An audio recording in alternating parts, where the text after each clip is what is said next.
before we get started? Sure. Let's see. I guess the easy answer would be that I approached Larry. Larry is an expert about policy, and this isn't just about the sex offender registry. He's an expert about policy from all aspects. If you want a traffic light in your neighborhood, he's the guy that will help you get it moved through the legislature so that you end up with a traffic light. Anyway, so I approached him about doing a podcast, and he asked me, what's a podcast? And we then built out a program so that on a weekly basis, we would cover issues revolving around the registry, either like as a first person or a second person or a third person. I guess I should say degrees, first degree, second degree, moving out. Maybe there's a criminal justice thing that if we would change that, it would impact people that are affected by the registry. And so for almost 200 episodes now, which is 200 weeks or so, given some breaks for vacation and whatnot, we have been releasing weekly episodes talking about court cases, people that have terrible minor infractions, and then they get locked up for an infinity number of years, and just how really disgusting and overbearing it is that people end up on this, what's called the sex offender registry. Cool. So you guys started a podcast about the sex offender registry, and do you have a link or something people can find you? A Google search, of course. Website? Registry Matters is the name of the program, and it's registrymatters.co. Same pretty much everywhere. YouTube channel is there, but you can find all the links at the website, which is registrymatters.co. Don't ask how as a CO, not a COM. A long story. So I had not researched anything about the sex offender registry until you contacted me, until we talked back in Georgia X number of months ago. Yeah. And you sent me a lot of really good information on our Word doc with a bunch of question and answer thingies.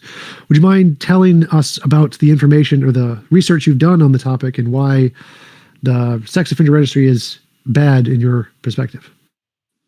Larry, why don't you go over the history of where the AWA and the Jacob Wetterling Act come from? Sure. The sex offender registry, the modern sex offender registry, was developed largely in the 1990s. The state of California had enacted a registry in 1947, but the larger scheme of things, the states came around to the sex offender registry in the 1990s at the behest of the United States Congress when they passed the Jacob Wetterling Act in response to the abduction and disappearance of Jacob Wetterling, who was missing for many, many years. And they encouraged the states to develop means of registering and tracking those who had committed offenses against children. So that is the origin of the modern sex offender registry. It's been changed many, many times in the intervening years since the 1994 when the Jacob Wetterling Act passed. And we now have something that resembles nothing like a registration scheme, but more like a punishment scheme. And that's what our objection is. If you want to sum it up, is that the registry is not just an accumulation of a database of names. It's a way of restricting people in their behavior, what they're allowed to do, and mostly for the remainder of their life, even after they've paid their debt in full to society, they continue to be punished and restricted. So my first question would be about the after you serve a prison sentence, it isn't always the case that you're essentially done. You've paid your debt to society. You're at zero again. There's many cases where you have probation officers, you have a 3-strike rule, you have, in many states, you lose the right to vote. So just serving a prison sentence doesn't necessarily mean that you've served your debt to society and you're back at zero like any other citizen.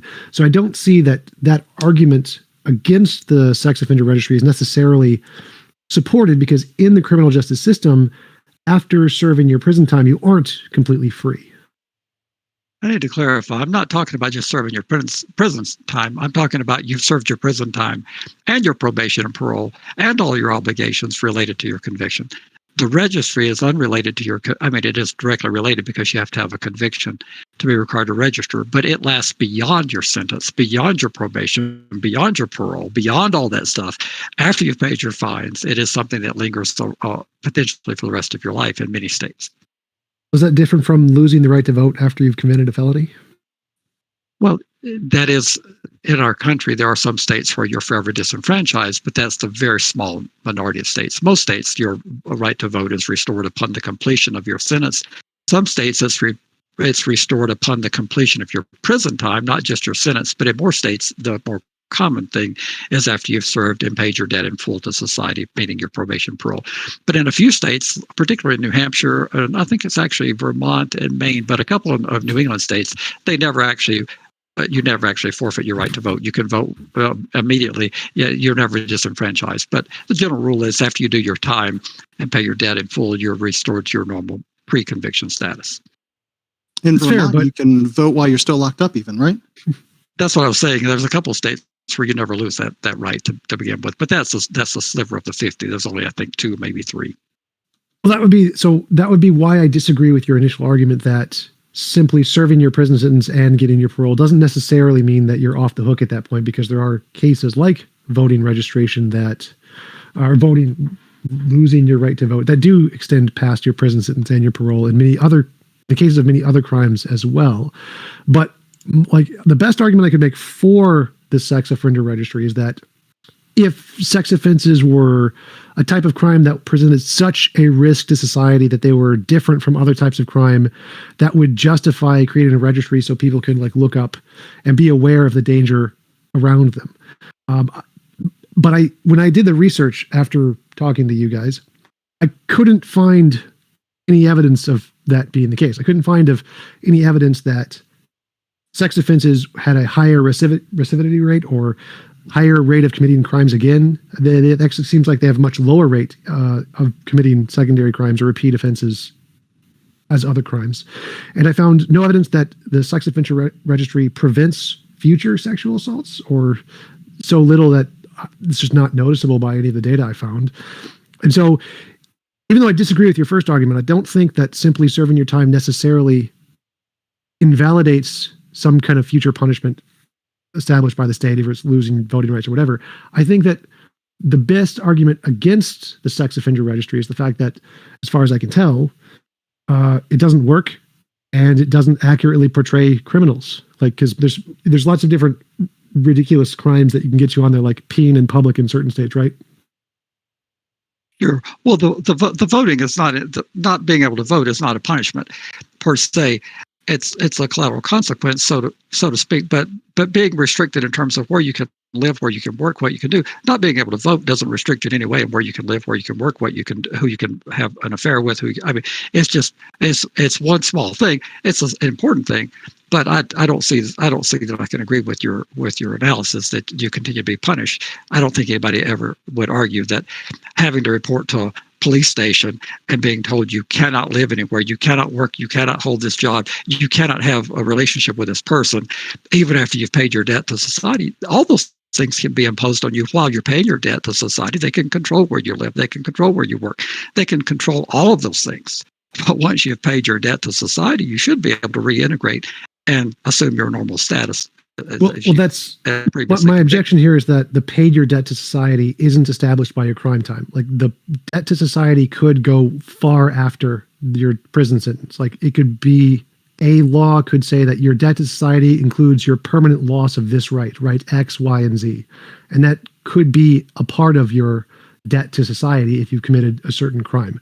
And that is established in many other things, like losing your voting rights. So the fact that you served your prison sentence doesn't necessarily mean you are done with your debt to society in the case of certain crimes. And so the fact that your argument that because you've done your prison time and you've done your parole time and there's this extenuating punishment imposed on you, that extenuating punishment would necessarily be beyond the bounds of what you're owed back to society isn't actually a valid argument, because there are many types of crimes that do have extenuating punishments. And so the served your debt to society argument doesn't seem to be a valid argument to me, because there are cases where that debt can go beyond just a prison sentence and parole. And so it would make sense that it could in the other cases as well.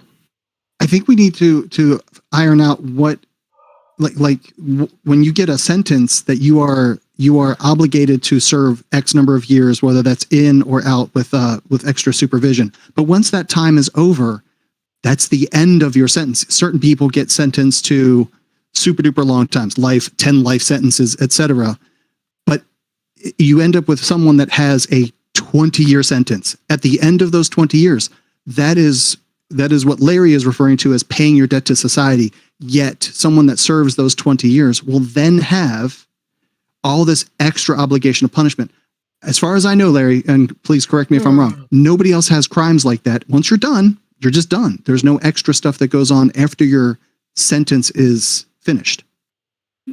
Well, there are some occupational debarments that take place as a result of your conviction. But as far as having your liberties restricted, your movement restricted, I can't think of a crime that imposes all the disabilities and restraints of the sexual offender registry. I really can't. But terrorism would be one, but that's not the point. So the point here that I like this, the reason this is a bad argument is because your debt to society is determined by the judges, not by your prison sentence. So once you've served your prison sentence, they can say you have an extra debt to society you have to pay.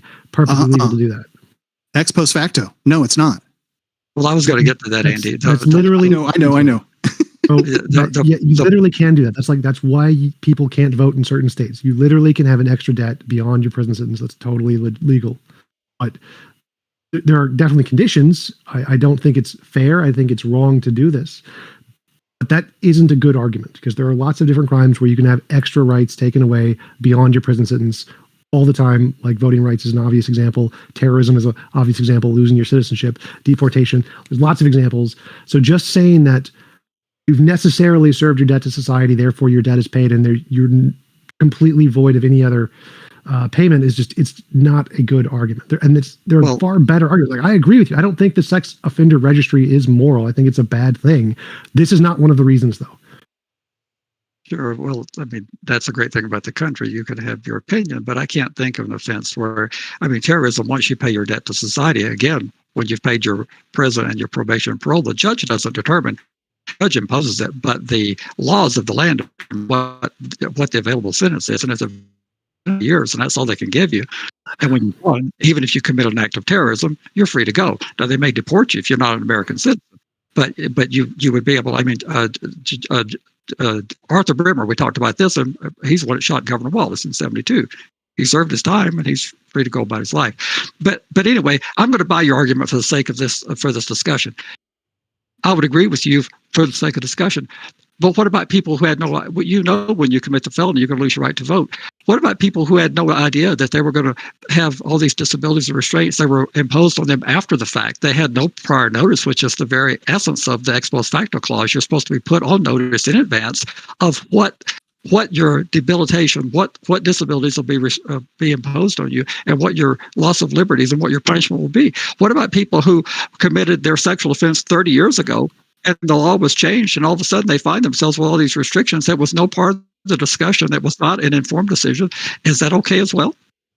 No, that would be illegal. So retroactive laws that apply to people, like if you change the law in the future and then apply the change to people in the past, that would definitely be illegal. But the first part of what you said, it's not in the case of the sex offender registry. It's done all the time.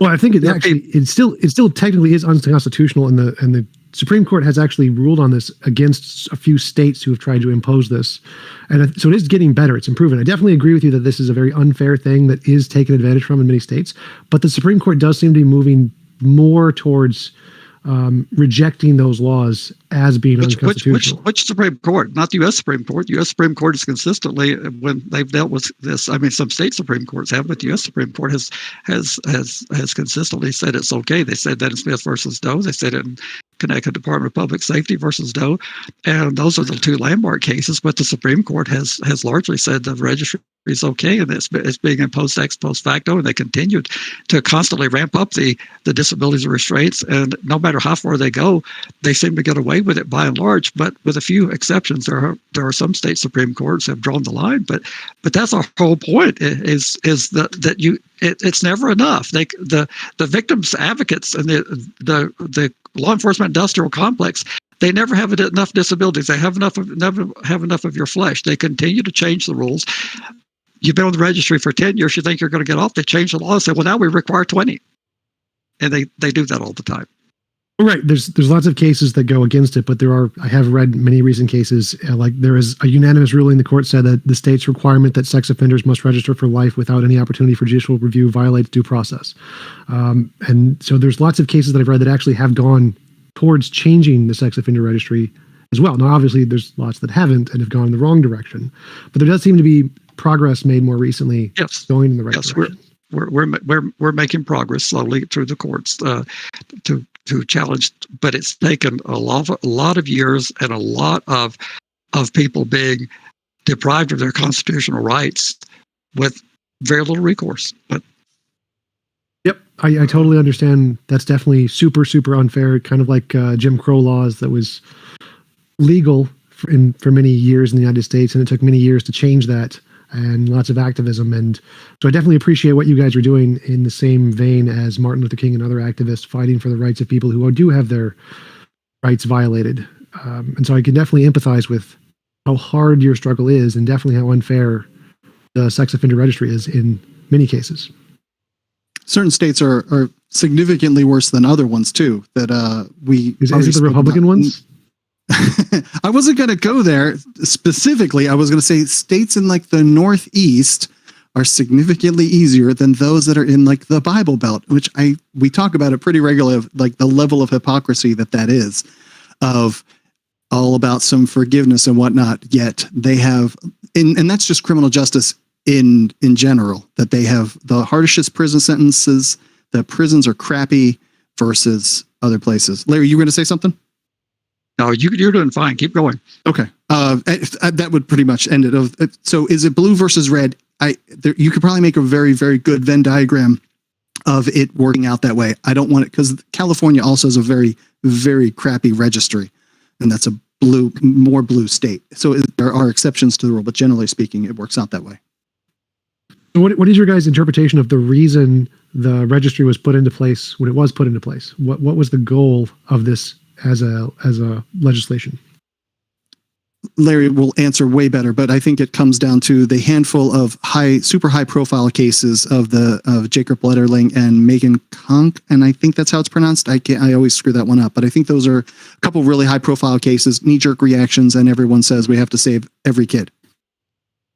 Well, the Wetterling Act in '94 was purportedly to have a ready-made database of names, because investigating a disappearance of a child, which was the driving thing behind the Wetterling Act, because Jacob disappeared. Those moments and hours can be very important. And the thought was that not having to go figure out who the people were that might be suspects, already having a list would be helpful. So the first generation registries were not that intrusive. Basically, they were just a list where you had to keep your address current, kind of like a young man that registers for the draft. You have to keep your registration current till you're 26 years old. But then they realized that they could inflict punishment without being challenged. So they continued to pile on more and more restrictions. It sounds really good. So the victims of crimes and the advocates of victims and the law enforcement apparatus, they come forward and say, well, if we didn't allow the people in the registry to do X, Y, and Z, and they just invent new requirements year after year after year. You can't do this, you can't do that. And it never stops. And then Congress passed the Adam Walsh Act in 2006 because of gaps in the Wetterling Act. They figured out, after nearly 12 years of having all the states with some form of registry, that some of the states really weren't particularly interested in enforcing the registration requirements. Because if you stop and think about it, and I get a hate mail for saying this, but when you stop and think about it, if people who commit sex crimes are as bad as you would like the public to believe they are, and as dangerous as you'd like the public to believe they are, when they leave your state, you'd be happy. So what happened prior to the Adam Walsh Act was that states would be celebrating someone who was supposed to register when they concluded, to the best of their investigative resources, that they had left their state. So when you left Alabama and you went to Idaho, Alabama was happy because you were going to be committing whatever offense and misbehavior in Idaho. Idaho didn't know you were there, so they couldn't get you registered. Alabama was happy you were gone, but there was no incentive for them to. Why would you want the person back so they could offend in Alabama? So you were celebrating their departure. Well, Congress said that's no way to run a system. We've got states where they don't care that the offenders have absconded, and there purportedly was 100,000 who had chosen to move and just quit registering. So therefore, they created a nuance in federal law in the Adam Walsh Act that allows the federal government to go apprehend people who don't comply with the state registration requirements. So if you leave Alabama and Alabama reports to under the Adam Walsh Act that you're no longer compliant, then the feds open up an investigative file and the marshals go out and track you down and they will federally prosecute you. But what's driving that is the belief that these people, despite the broad list of things that are registered, including consensual activity between folks that are of similar age but not necessarily of legal age, there's so many people in the registry, but the average citizen doesn't realize that. In preparation for this program, you probably had no idea that a 19-year-old can be on the sex offender registry for life for having sex with a 17-year-old consensually in some of our states, because that's below the age of consent. And they may have a family together, and they may be prohibited from going on the school property and interacting with that kid's teachers and counselors because they're on the sex offender registry. The average person doesn't know that. And there's a number of things that I found very strange that you get on the Sex Offender Act for. Like, one was urinating in public. That just seems ridiculous. Why would you be put on the Sex Offender Act for urinating in public? That doesn't make any sense. Or taking pictures of yourself when you're underage and having pictures of your own underage self on your phone can get you on the Sex Offender. Like, that's my God, dumb.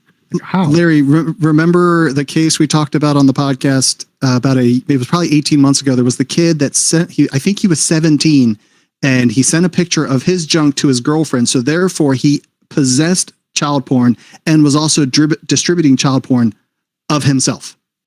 I believe that was out of the state of Maryland, and that's a blue state. But the Maryland Supreme Court upheld the conviction, but because they said that they don't make laws, they just simply interpret them, and that was the law that the people of Maryland chose to enact through their due process of electing their representatives and senators. And if the people don't want that, they need to go about changing that law. It's not for them to legislate from the bench, but that's absolutely true. And possession and distribution of child porn is a very serious offense in most states, even though there's no rape. See, the average person thinks that this is a registry of rapists and child molesters. There are very few actual child molesters and rapists. There's an awful lot of people for things like you just described. Urinating in public is kind of a bit overblown. It is a registrable offense, but that's a very small number of people on the registry. It shouldn't be there at all. And in fact, the Adam Walsh Act doesn't even recommend, the feds do not recommend that be on the list of registrable offenses. States choose to do it, but it's not one that's covered by the Adam Walsh Act or even the predecessor of the Jacob Wedding Act. They never recommended that you register indecent exposure. But there's so many things on there that you would never imagine that could get you in trouble. The consensual thing, when a parent calls me and they say, "My son, can you believe this? He's 19 years old and he was dating his girlfriend that he was seeing in high school, and he's a little bit older than her. And now that he's over 19, he's charged with a sexual crime because her parents got mad." I said, "Yep, I can believe it." And, well, that's just not right. I said, "Well, isn't it the law of your state?" "Well, I guess it is." "Well, you were for those who took advantage of children until it happened to your child, weren't you?" And it's usually from lack of knowledge. Of course, that person would not have been for that had they known it, but the average person doesn't know the breadth of what all is listed on the sexual offender registry. They have no idea that it's not just rapists. Most of the rapists are actually in prison, but they have no idea the type of people that are on the registry. Do you have like a percent of how many actually violent crimes are a part of the registry? I wish I did. I struggle with that because of the way they describe define violent crimes. A lot of states will call something violent simply because the age of the victim. But yet there was no violence, but they list it as a violent crime. So it's very difficult to really compose that data that you and I are looking for, because they deem it violent simply because it's the age. I mean, if you have sex with a 16-year-old, that's a minor, and you're an adult, that's a violent. No, it isn't a violent crime. So, Don Fullman asked, "Is it dangerous to be a part of the registry due to targeting?" Absolutely, there are people who are beat. There are people who are killed. There's been a number of high-profile killings, and they do everything they can, they being the law enforcement, to disconnect from saying we don't have any conclusive proof that it was because they're on the registry. But occasionally the person will announce that they're doing the heinous act because the person made a registry. I think the most recent thing we talked about was out in Nebraska, I think 2 or 3 episodes back, where a person was sentenced to prison for targeting a person on the registry and killed the person. Wasn't it just 2 or 3 episodes back, Andy? Yes, it was. The guy, well, it was like 6 months ago that he killed him, but he just got sentenced to 40 to 70 years for killing. It was just a vigilante kill. A registrant moved into his neighborhood, and he didn't like the way that he was looking around and went up to the door, had a confrontation with him, pulled out his gun and killed him. So yes, it's a dangerous thing to be on the registry with the home addresses with such specificity. It's essentially a target on your face and your forehead. Is there anything that you think the registry could be used for? Like, if it was done well, what would it accomplish, or could it be accomplished well? How would you change about it to make it better? The reason why I'm laughing is because Larry and I talk about this pretty regularly of what a constitutional registry would look like, and that's why I'm laughing. Well, see, I always worry about being constitutional, and therefore, you can do a limited registry as long as you don't impose punishment. So a constitutional registry would look like this. You would take their name, their biographical data, maybe their DNA, and you would tell them, like you tell young men who have to register for selective service, that you have an obligation to report any change of your residence with us. Your residents report that to us within X number of days after any changes. The people would be free to go and live their life, to be employed, to have relationships. And if they offend again, we would do what we do with any other crime. We would arrest them again and prosecute them again and generally sentence them more harshly. The answer is we would do what we do with other criminals. If you sell drugs to a kid, we lock you up. If you get out from prison and you pay your debt to society and you get off probation and parole and you sell drugs to a child again, we lock you up again. That's what we would do. And so what I would do is make the registry a database of people. I don't support it, but if I had to design a constitutional registry, I would have the database for law enforcement use only. We would not disclose addresses, and we would not impose any disabilities or restraints on people after they've done their time and after they've served out the duration of their sentence. While they're paying their debt, if they're on probation, you can have significant restrictions on your liberty. That's a given. But a constitutional registry, you can't do that, and you would not be changing the rules and enhancing the requirements after people have begun their registration period. Don Fullman asks, what does it take to get off the registry? Do you know anyone that should be on the registry because they are so bad? Other than Don. I'm sure there are people out there that are pretty bad, but again, if they've paid their debt to society, I don't use that as my standard. If they've paid their debt, they should be free to go about their life. So I don't know what I would justify. Who would deserve to be on the registry? The registry would end when your sentence ends, in my world. And if you did anything more than that, it would be merely an accumulation of names and biographical and maybe DNA and identification type information. And at best case scenario, you would keep your address current, but there would be no additional requirements on the person. That would be a constitutional registry. Did I get the question right? Because I think I might have missed part of it. Yeah, that was the second part. The first part was, what does it take to get off the registry? What does it take to get off the registry? Well, it varies. Some states, there are no way off. You have like the case you referred to in South Carolina. That's the state I think you're talking about, where a decision came down without due process. You can't get off. It's a lifetime obligation. But in states where you can get off, it's a petition process where the person has to serve X number of years and they have to file a petition. And the standard is generally on the offender to show that they do not present a danger. That petition is served on the prosecutor of that jurisdiction where they were convicted. And the victim oftentimes has a say if it's not a victimless crime. The victim would have a say. If it's a victimless crime, like for example, an internet sting where there was not an actual victim, then there would be no one to be notified. But if there was a victim, they would be notified, and they come in and tell their story, and a judge either grants the petition or denies it, and then the person may be able to file again after a period of time, a couple of years, up to 5 years, they can file again. So it usually involves hiring an attorney, expending money for a psychosexual eval, going to court and waiting for an answer. That's what the process looks like, if it exists at all. So most sexual assaults usually happen between friends and family, correct? And so simply knowing that there is some random person down the street who you don't have any interaction with happens to be a sex offender wouldn't likely prevent any sexual offenses anyway. So it doesn't seem like in principle the registry is going to be able to accomplish anything, except maybe in the cases of informing friends and family, but they would presumably know anyway, right? Well, that's a discussion I try to steer clear of to some degree because of that very reason. It's hard to prove the absence of something being a benefit. I don't know how many people who have on the registry who have taken extraordinary precautions and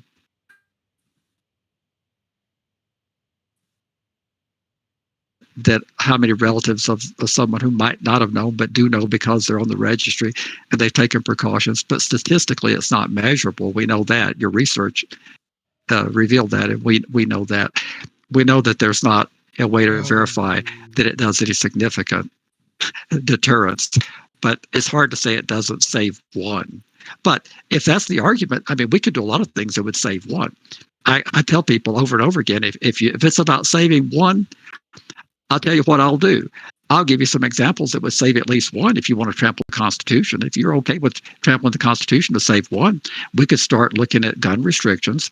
If you were to slow down the rapidity of firepower, these mass shootings, the number of victims would drop if you can't shoot as fast. So that would save at least one, but people don't want to do that. If you wanted to have routine random searches at night in people's homes without any probable cause, just knocking at the door and saying, we're going to come in. You don't mind us looking around and bringing our dogs in to sift for drugs. There'd be a massive amount of drugs flushed. And if you did that for a period of time, you would have a significant diminishment of drugs. But that's not a society I want to live in. And I don't want to live in a society where they impose punishment on people after they've served their sentence. But that's what we do here.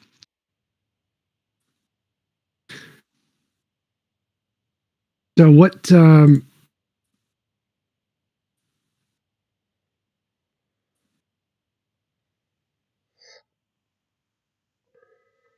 you said that a constitutional registry is one where they just record their names and data and say not to move, or have to, every time they have to move, they have to inform people that they've moved. But no form of this would be accessed to the public. No one else would have it other than the government, correct? I think that would clearly be a constitutional registry. How much beyond that we can go, that's for the courts to decide. But I think clearly that would be a constitutional registry if you went no further than that. What do you think would be a good deterrent or something that would help deter sexual assaults that we could add to the registry?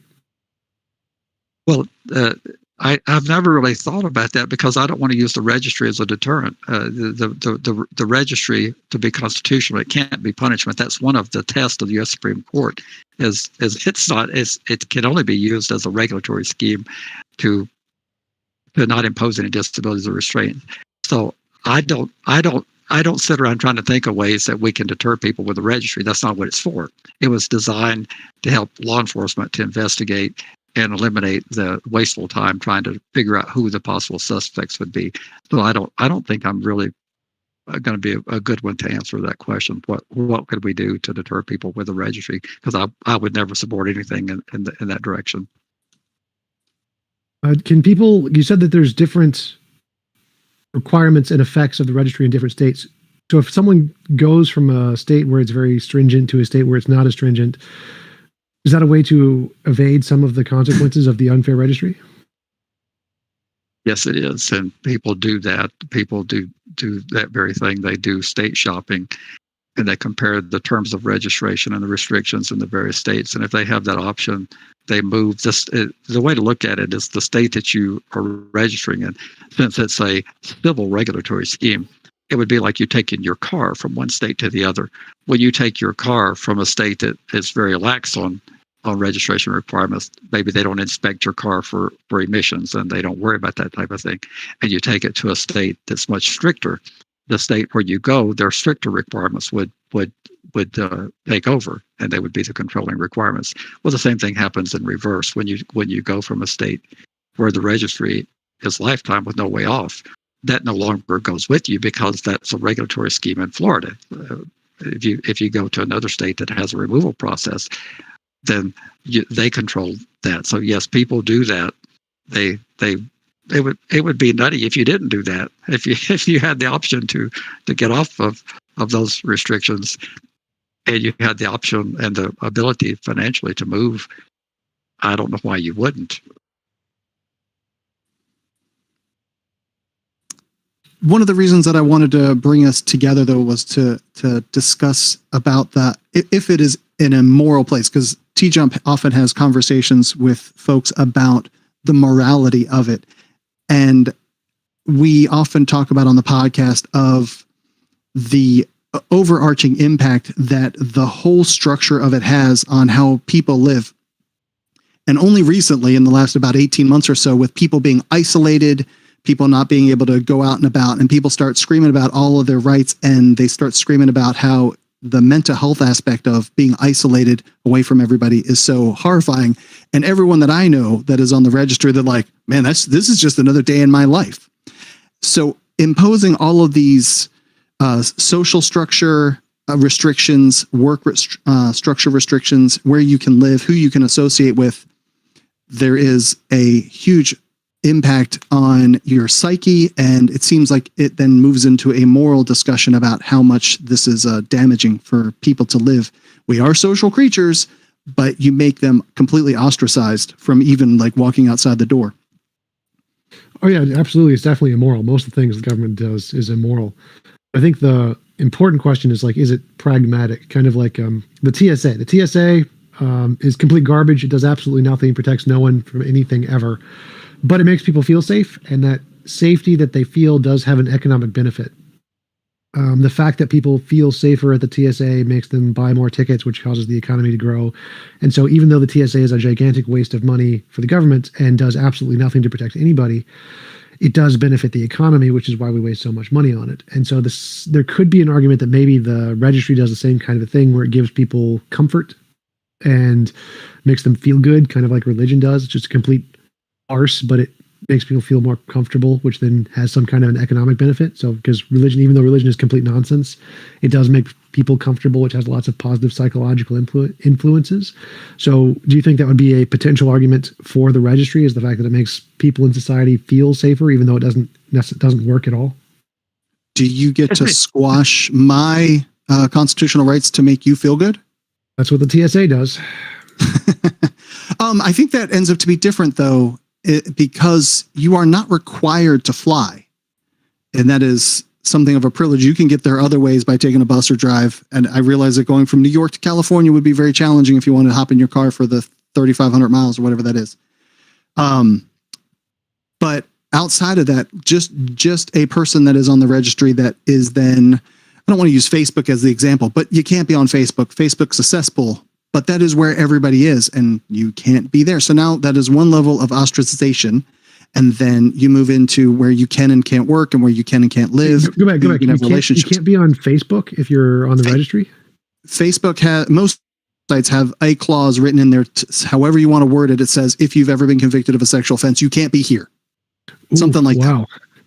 Did not know that. That's definitely pretty ridiculous.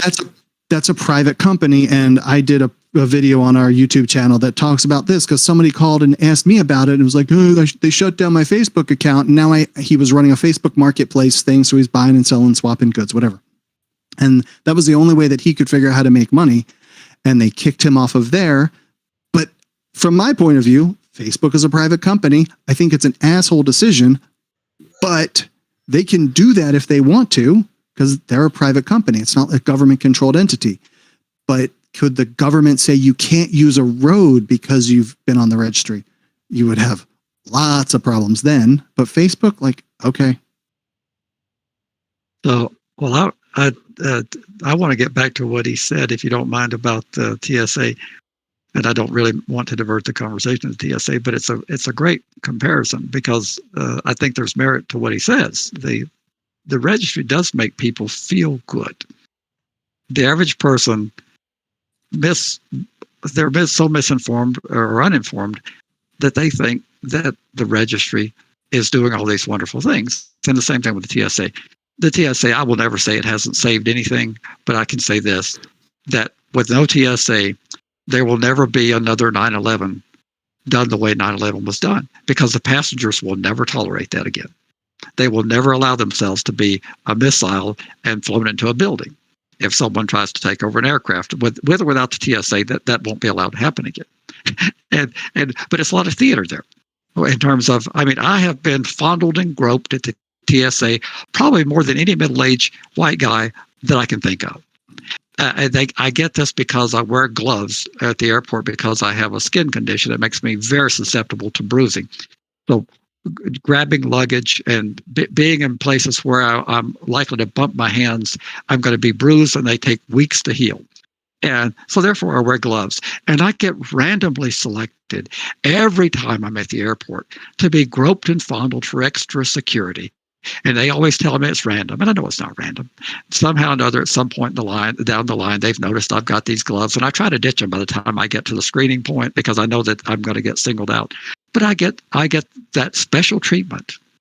And it doesn't do anything to make the traveling public safer. All that theater that they do of having people basically strip, and they go up and down your pant leg and behind your back and on your stomach, and all this stuff is theater. But it makes the people that are the rest of the line feel wonderful. They think you're a villain, and they think that they have just saved the aircraft they're about to get on from an inevitable catastrophe. So I agree with you on that. And that's what the registry is. There's a lot of people who feel good that there's all these things when the cops go door to door checking to see if you live where you, and they make all this commotion, banging at your door, making sure every dog in the neighborhood's barking. And if no one answers, they leave these bright orange flyers saying the sex offender unit was here. And they talk to the neighbors and say, have you seen this offender? We haven't been able to make contact with him for at least 3 weeks now. And we're kind of a little bit worried. That makes people feel good. But the person hasn't committed a crime in 34 years. Their crime happened in 1990. And they've been living a law-abiding life. They've never have expected to be on the registry until the law was retroactively changed. They've got a family, and yet they're going through all this theater. It is exactly what it is. It's good for public consumption. Okay, that's enough rant. Are there any other interesting points or topics that we haven't talked about yet that you guys wanted to bring up?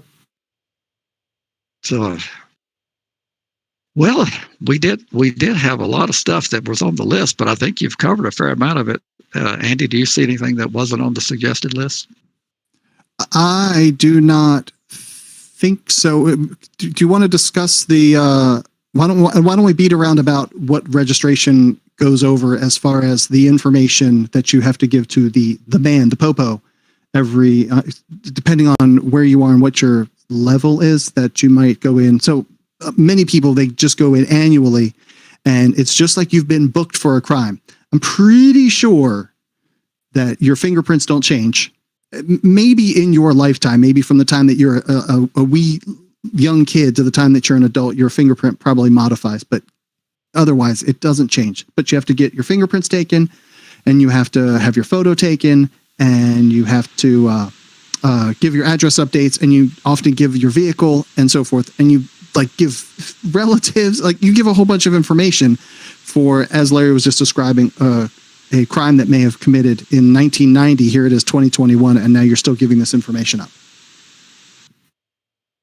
It's really a humiliating experience, because unlike a true civil regulatory scheme where you would go, most people, the worst experience of their life is going to motor vehicles. The average person hates that. The average person on the registry, they would be delighted if that's all they had to go through in the registration process is what you go through at motor vehicles, which is a bureaucrat that tells you don't have the right paperwork in order. But it's so designed to humiliate and to remind you that you're a creep, that you go through that. But the more important thing to me, that is gross enough, but the more important thing to me is the ex post facto that you may have not had any idea was coming. A lot of people are on the registry where their crimes predate the even existence of registry, or the registry has had the requirements enhanced multiple times during their registration period, with a continuation of adding more and more restraints on their liberty. That's the most egregious thing about it. They continue to pile on and pile on and pile on, which is what the courts were beginning to look at. They're saying, hey, you can't keep doing that. That's what happened in Michigan with the Does versus Snyder 1 and Snyder 1 and Does versus Snyder 2. Those cases were saying, hey, you just can't keep changing the rules and putting more and more disabilities and restraints on people in a supposed civil regulatory scheme. So that's what bothers me. And then these risk levels, they don't really do a risk assessment. Very few states actually look at your individualized risk, because the Out-of-Walsh Act, the federal legislation in 2006, no longer encourages that. They used to encourage you to look at the individualized risk, but now they look at your crime. So it's based on the crime, and most states don't even tier them correctly, but your tier 3 level may be inappropriate because your crime actually was not recommended by the feds to be at a tier 3, but at a tier 3, the public thinks you're the most heinous criminal, and you may have simply had sex with a minor by consent, and that makes you a tier 3 offender because the person was under a certain age. And most states they use a higher age than what the actual tier 3 requirements are. There's so many things where the registry, even if they were following the strict requirements that the feds have in their system for you to be deemed eligible for your precious federal funding, the states go way beyond that.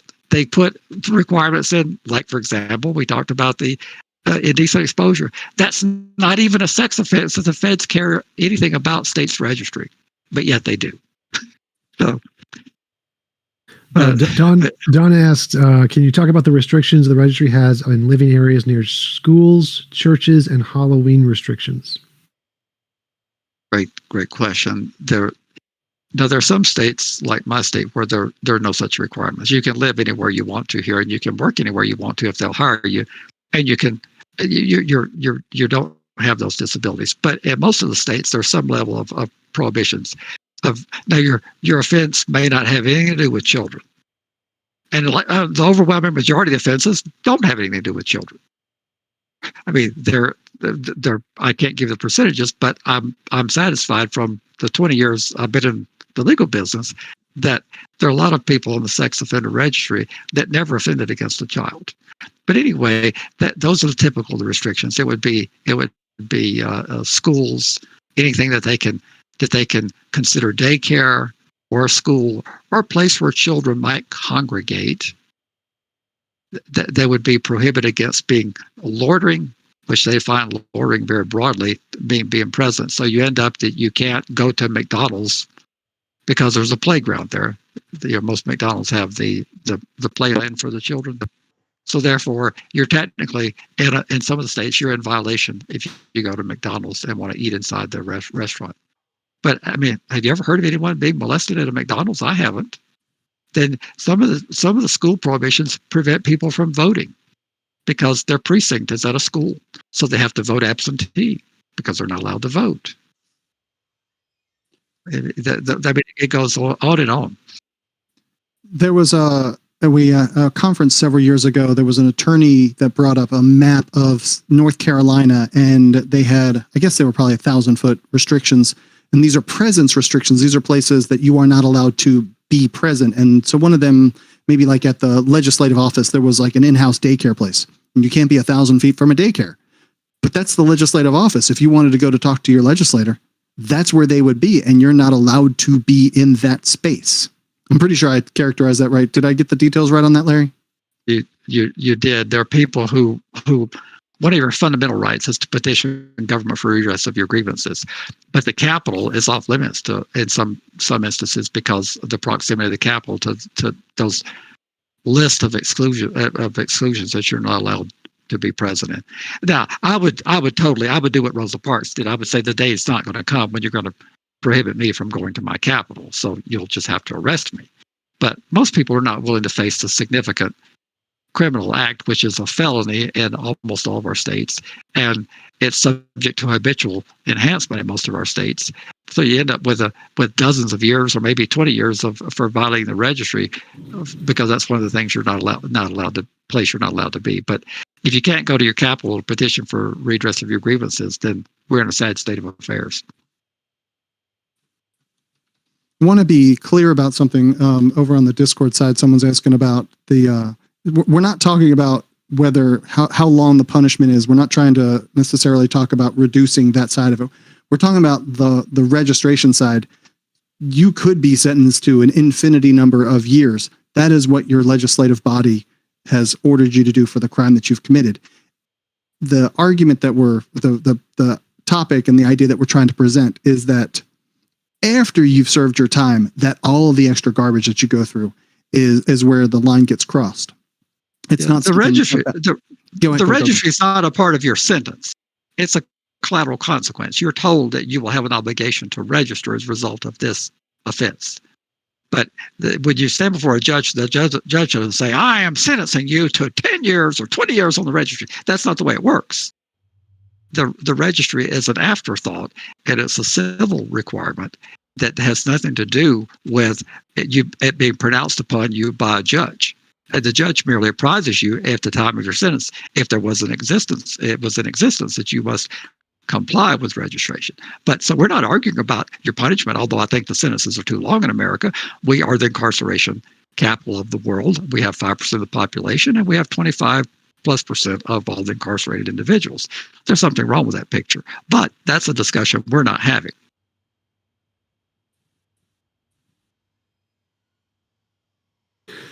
Yeah, so I mean, overall, I think I would agree with your position that the registry itself is horribly immoral. Definitely, for sure, way overblown. It doesn't work. It doesn't prevent future sexual assaults. Most of the sexual assaults aren't by people on the list, so it's not a good way to try and find perpetrators when a crime has been committed. So as far as I know, it doesn't have any positive benefits. There are definitely some people in the chat who disagree fervently, apparently, but I think they're probably wrong. Was there anything else you guys wanted to talk about? Anything else we missed? I think I'm clear. Larry, is there anything else that you wanted to touch on before we move on? I think we've done a stellar job, and I appreciate the opportunity to be here. Absolutely. I appreciate you guys being here and chatting. I think are we going to do any Q&A though? Yes. So people in the audience, raise your hand if you want to come in the thing and chat, ask questions and stuff. I know that there's 2 or 3 or 4 people that have pretty Nova interesting said, positions. Invite to speak. Nova has been bugging me on the YouTube chat for like an hour. It's like, I want to come chat. What do you mean I've been bugging you for an hour? I've only been here for like 10 minutes. Same thing. It's like biblical hour. It's fine. All right. Hey, good evening, guys. Sorry, I joined in quite late. I'll quickly introduce myself. I'm part of an online group called the International Investigation Central, which stands for the IIC. Basically, what we do is we catch predators online, trying to actually sentence them, which has been quite a success. At least for certain things. Now, the sex offender registry. Now, on one hand, I do agree with it, but on the other, I do get that's kind of rough and can actually quite affect your life. But do you think it would be any different if it wasn't there? Would be any different? Like, if the registry didn't exist, do you think it would just continue? What Is it a deterrent? What are you asking would continue, or what are you asking would be different? So what would continue? What would be different if it wasn't there? What wouldn't destroy their lives? That would be wouldn't damage their lives. That would be one thing. That'd be different. We would be following the United States Constitution would be the biggest difference. And as I said earlier in the podcast, perhaps before you joined, what would be different if people offend again after they've gotten in trouble? We have ways of dealing with them. But we don't do predictive behavior, and we don't restrict people's liberties because of what they might do. We punish them for what they have done for a period of time. When that punishment ends, they get to go about their life, and we have to take the chance that they may commit another infraction, like the person I mentioned that sells drugs to a kid on the school, outside the school grounds. We don't restrict that person after they've paid their debt to society. They can live where they want to. They can go where they want to. If they choose to sell drugs again, and we catch them, we will lock them up again. But in terms of the thing about I guess you're talking about internet stings. I vehemently oppose those. I think it's a solution looking for a problem, in my opinion. I'm in the criminal defense business, so I probably have this view from my experience of what I've seen. There's so many of these that are entrapment, where the person thought they were in an adult room. The person posing as a child magically transitions and as an adult magically transitions to become a child. and they tantalize the person and convince them by pretending that they're a minor. There are very few minors that are trying to have sex with adults. When you look at where there are really adults soliciting minors, where they're soliciting a real child, it doesn't happen. Very rare. But what does happen day in, day out is we spend gobs of taxpayer resources setting up these elaborate stings so that these guys, they're mostly men, very few women, but mostly men, who are carrying on conversation, thinking they're looking for an adult date. And then what was an adult magically transitions to become a child, and they don't believe it. But they're tantalized enough by the very skillful adult that is misleading them that they show up for a meeting, and then all of a sudden they're charged with this crime. But that's a solution in search of a problem, in my view. I'm not entirely sure what you were saying in this case. I don't know if you've ever seen Chris Hansen. Would you agree with him? I've seen many episodes of Chris Hansen. I've defended cases like what they do, what they did on that program. Absolutely, I've seen many cases. So you would agree that that is a form of, that is a good thing, but setting up these elaborate things to try and actually get them off the internet and make it slightly safer isn't? No, I don't agree with that. I just got through saying that. I said I believe that it's a solution in search of a problem.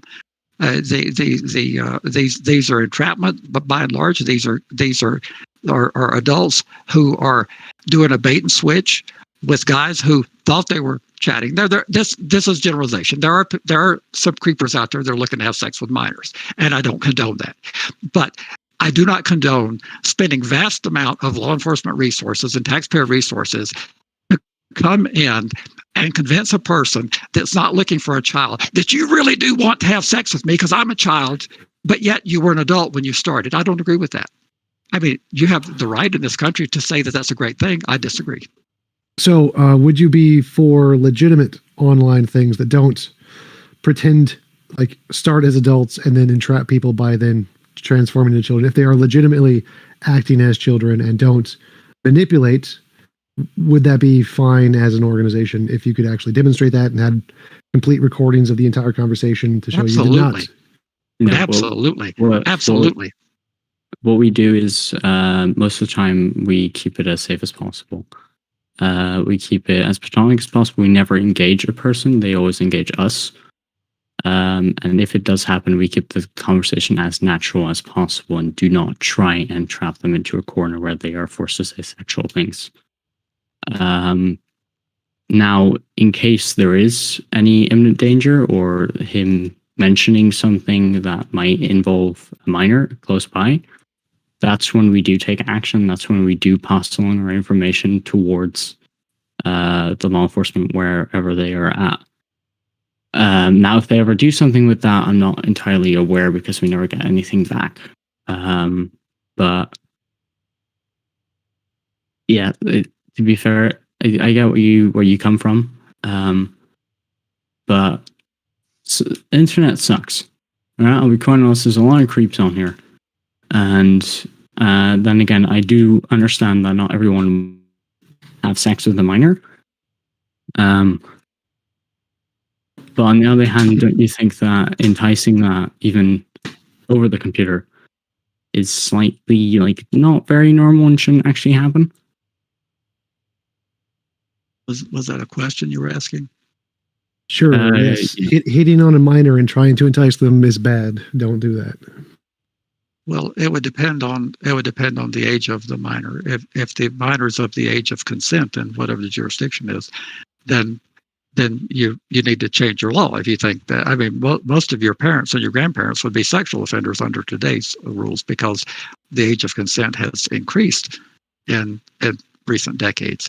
But I don't want to be the moral policeman that says to a 16-year-old, if that is in fact the age of consent in a particular state, I'm not going to be the one that tells you that you cannot have sex with a 24-year-old. That's not for me to determine if it's a lawful activity. That's for you to determine if it's a lawful activity. But it's like, I'm not the moral police. So in general, we're minor, we're just referring to people who is below the age of consent. If it's above the age of consent, then it's legal, and so you couldn't prosecute them or do anything Yeah. on them anyway. So it's just by minor, we just colloquially referring to below And the by age of 18. minor, we usually mean around the age of 13 to 14. So, That's young. Yeah, Yeah, that is young. that is- and that well, is mostly under any minor restrictions.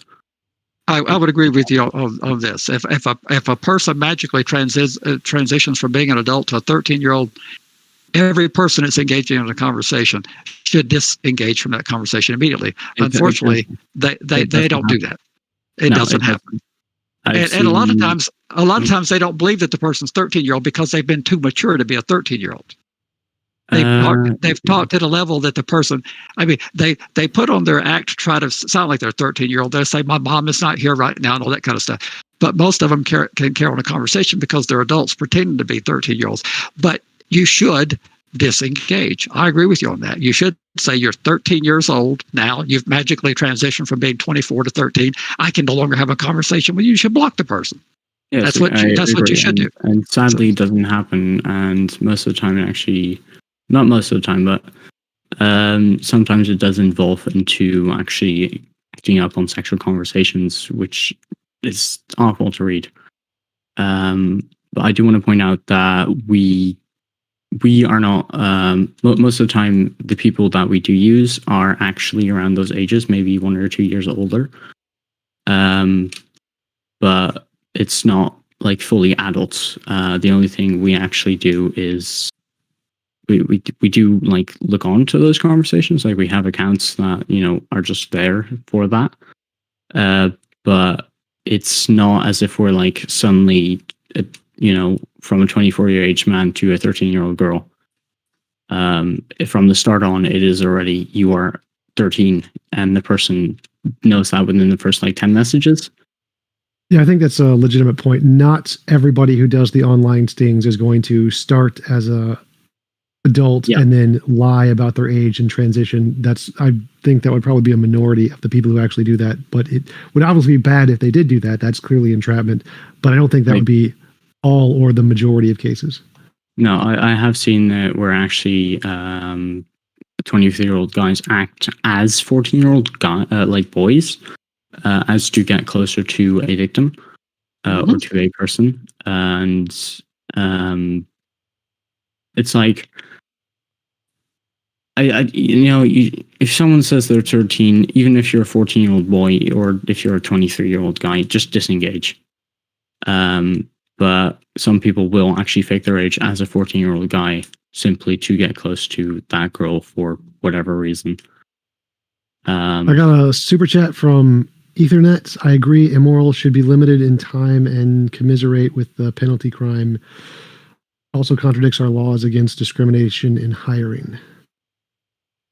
I mean, on one hand, I do agree with that. Like, hiring shouldn't be affected by that, but it should be known that the person that you are talking to does have a past with that. Because if you hide that and, it happens again, you could have, like, prevented that if you knew.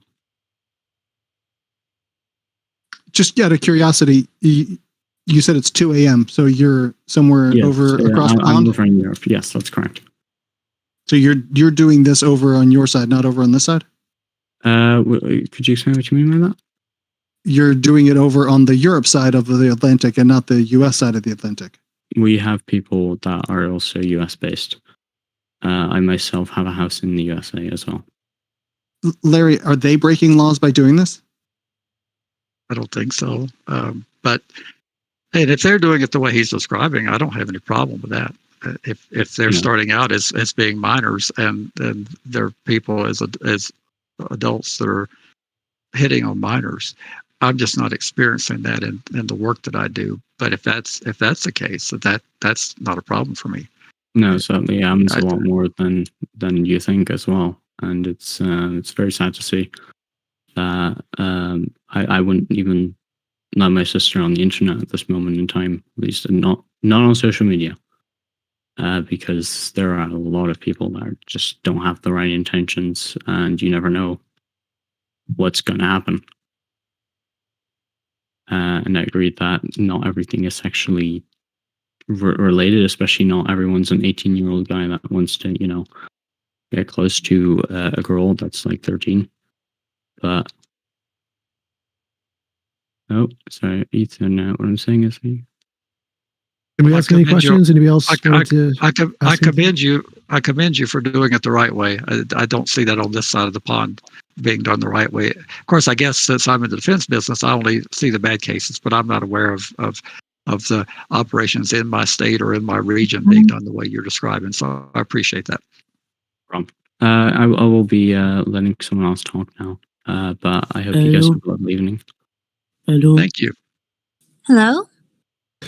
Hey, go ahead, Raven. You were first. Yeah. Question, Raven, not Albany. I wanted to talk to you guys about the people who they get on the sex offender registry whenever they're 18 because they were grooming 13-year-olds and they later have problems with I don't know, with getting jobs and later on, because personally I have been I've had an experience where this man who had graduated from high school and had failed 3 grades approached me whenever I was a freshman in high school and be hey, I reported him because I felt very uncomfortable, and I see that a lot of his family and a lot of people are really upset that he had to be put on a sex offender registry, and I was wondering how you guys feel about that, that he doesn't have the same opportunities and he can't be around certain people and he can't be around kids because of that, Hello?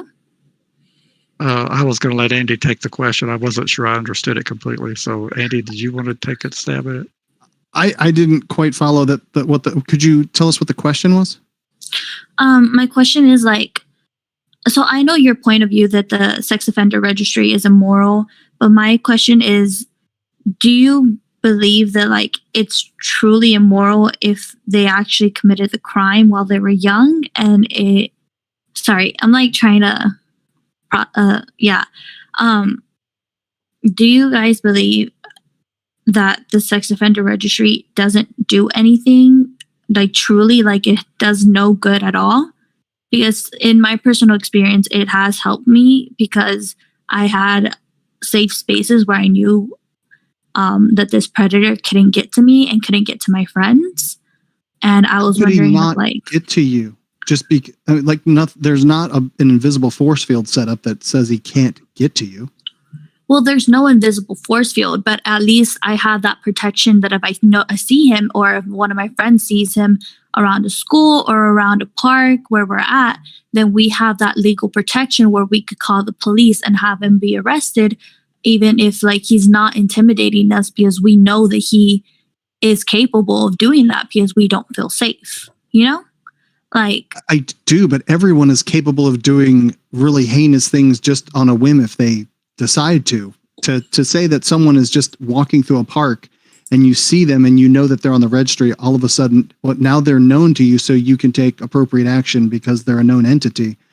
That goes back to the whole TSA argument. It just makes you feel safe that you know that the person is on the registry, but it doesn't make it safe. The person may not do anything to you.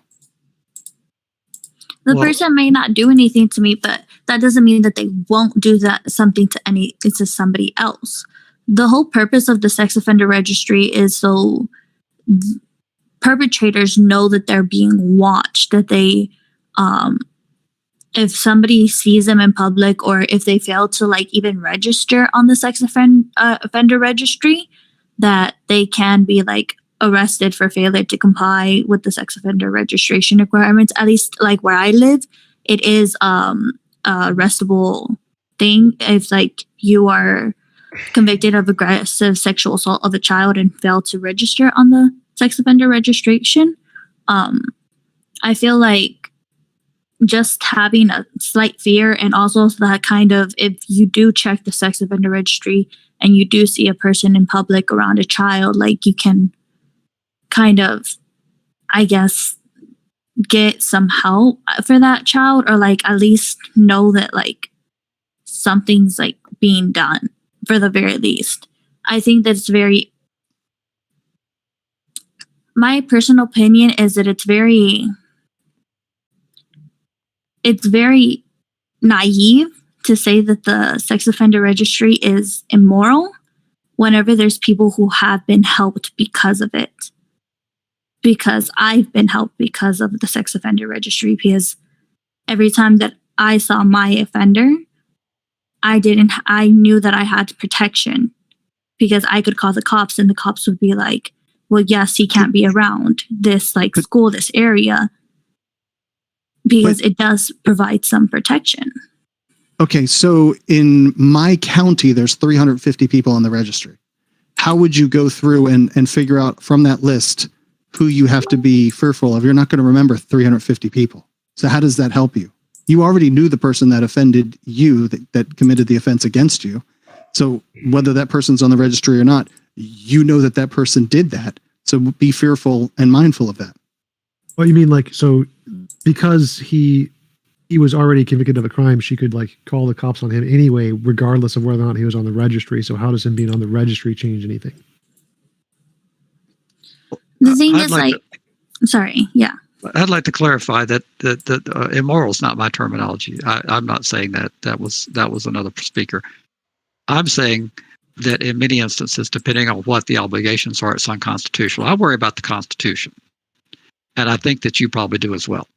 And for us to impose disabilities or restraints on people after they've paid their debt to society is unconstitutional. And the courts are beginning to recognize that you cannot have an unlimited amount of disabilities or restraints imposed on people.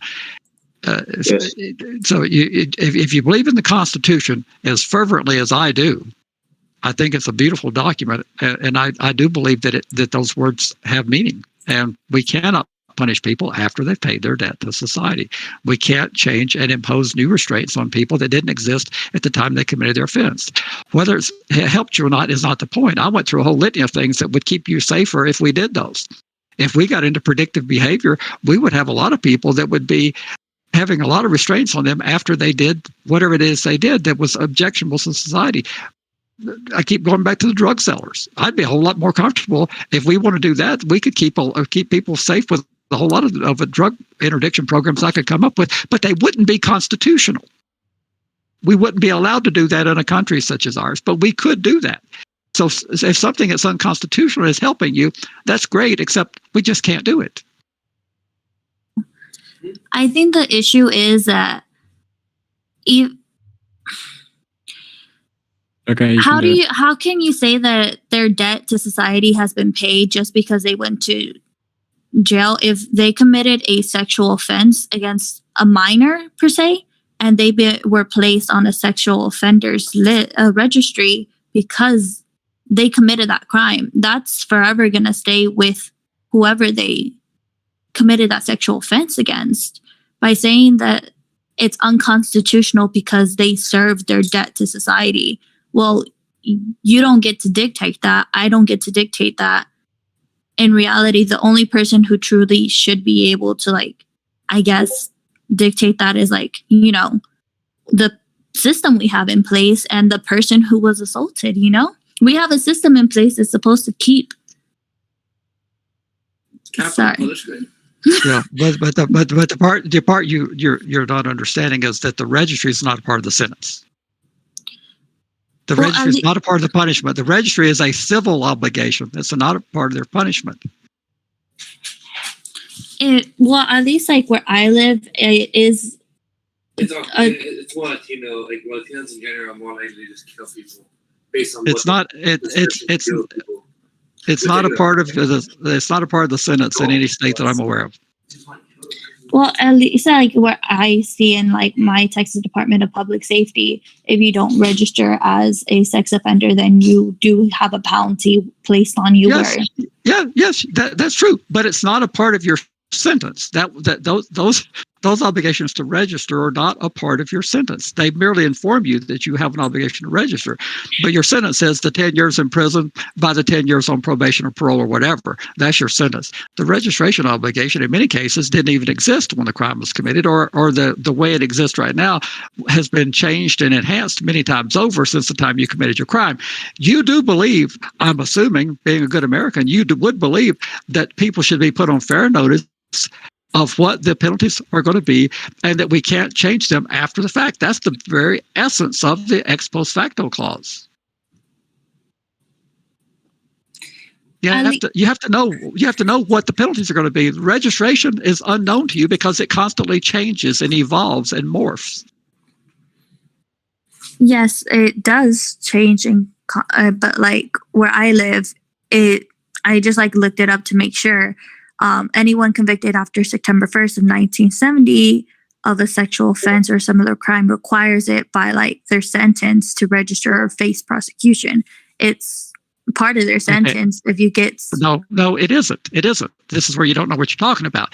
Now, a lot of people that date of 1970 was inserted decades afterwards. Those people that committed those crimes in 1970 had no idea that there wasn't even a registry. The registries didn't even begin to exist till the 1990s. So how would the person in 1970 have known that if they did this crime that they were going to have that obligation? Tell me that.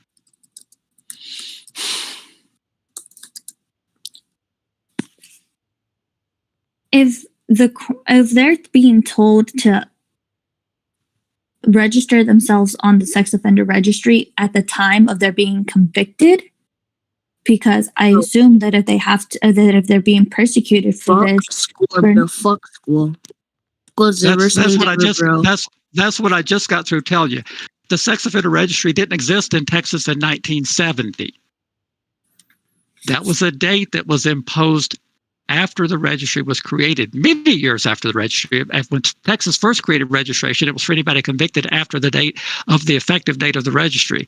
Then they went back and put the 1970 date in there. Well, and you think it's okay? You think it's okay? Wait, I don't think any of her argument had to do with the retroactive imposing of laws prior to convicting. It did. She said that they were aware of it. I'm telling her that they weren't. They weren't aware of it. It was not something that they could have planned for. Yeah, so it's not a part of their punishment. The people after this date were aware of it. That's the part I think she was making. So after this date, if you committed a crime since this law was in place, then it was a part of the law. Well, it was a part of the law, except for the changes, and they keep adding more requirements and more disabilities and more restraints and more prohibitions. And I posed the question: do you think it's okay to constantly change the goalpost? If you get a sentence of 5 years, I actually think it did. Yes. So I think that if there is some scientific basis that a new law that was retroactively in place did actually have a positive impact, on society, then it's totally fine to actually retroactively change it. Like, so if someone in the 1960s committed a crime and in the 1970s you found out, if we do this kind of punishment instead, it'll have a better impact on society, it'll have less recidivity rate, whatever it is, then I think that yes, it's perfectly reasonable to have a retroactive influence if it could be demonstrated that actually had a positive impact. Yeah. The only problem is it's against the Constitution. That's the only problem. I really don't care about the Constitution. I care about what's best for society. Yeah. And see, therein lies the problem. So I'm totally for abolishing the Second Amendment because I think it'd be better for society. So I think that the value of the Constitution is far less than the value of human lives in society. And if there is something in the Constitution that isn't beneficial for society, it would be good to change it. Well, then we would change the Constitution. We would change the ex post facto clause. We could change the Second Amendment. But right now, that is the Constitution. And that's perfectly fine. But I'm happy to grant the Constitution is wrong in certain places. I would see that as a valid argument. I got a two-part question for Larry, if I could, being a fellow Constitution lover. Go for it.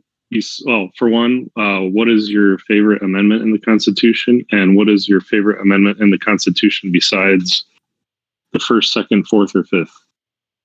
I'm not sure I'm smart enough to answer that because I don't have them memorized by numbers. So, but I think the Constitution has the expectations that you're free from search and seizure would have to be one of my favorite amendments, except for the showing of probable cause. You should be free and but I don't know which number that is. What number is that?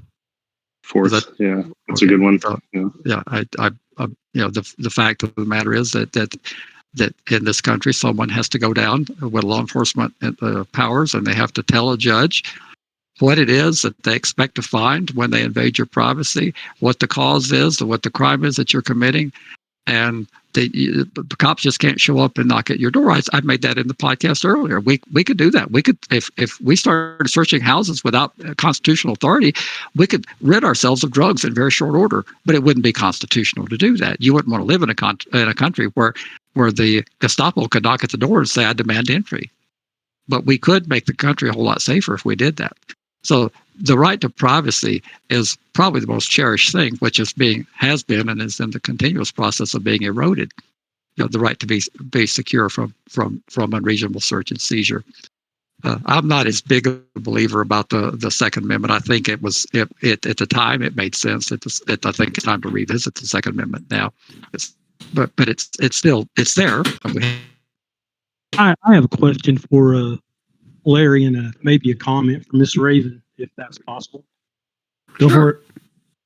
Miss Raven, typically the utility of something doesn't determine ICT, you're breaking up again. I'm sorry, what was that? From 0 to fucking space. All right, can you hear me now? Yes. Is that better?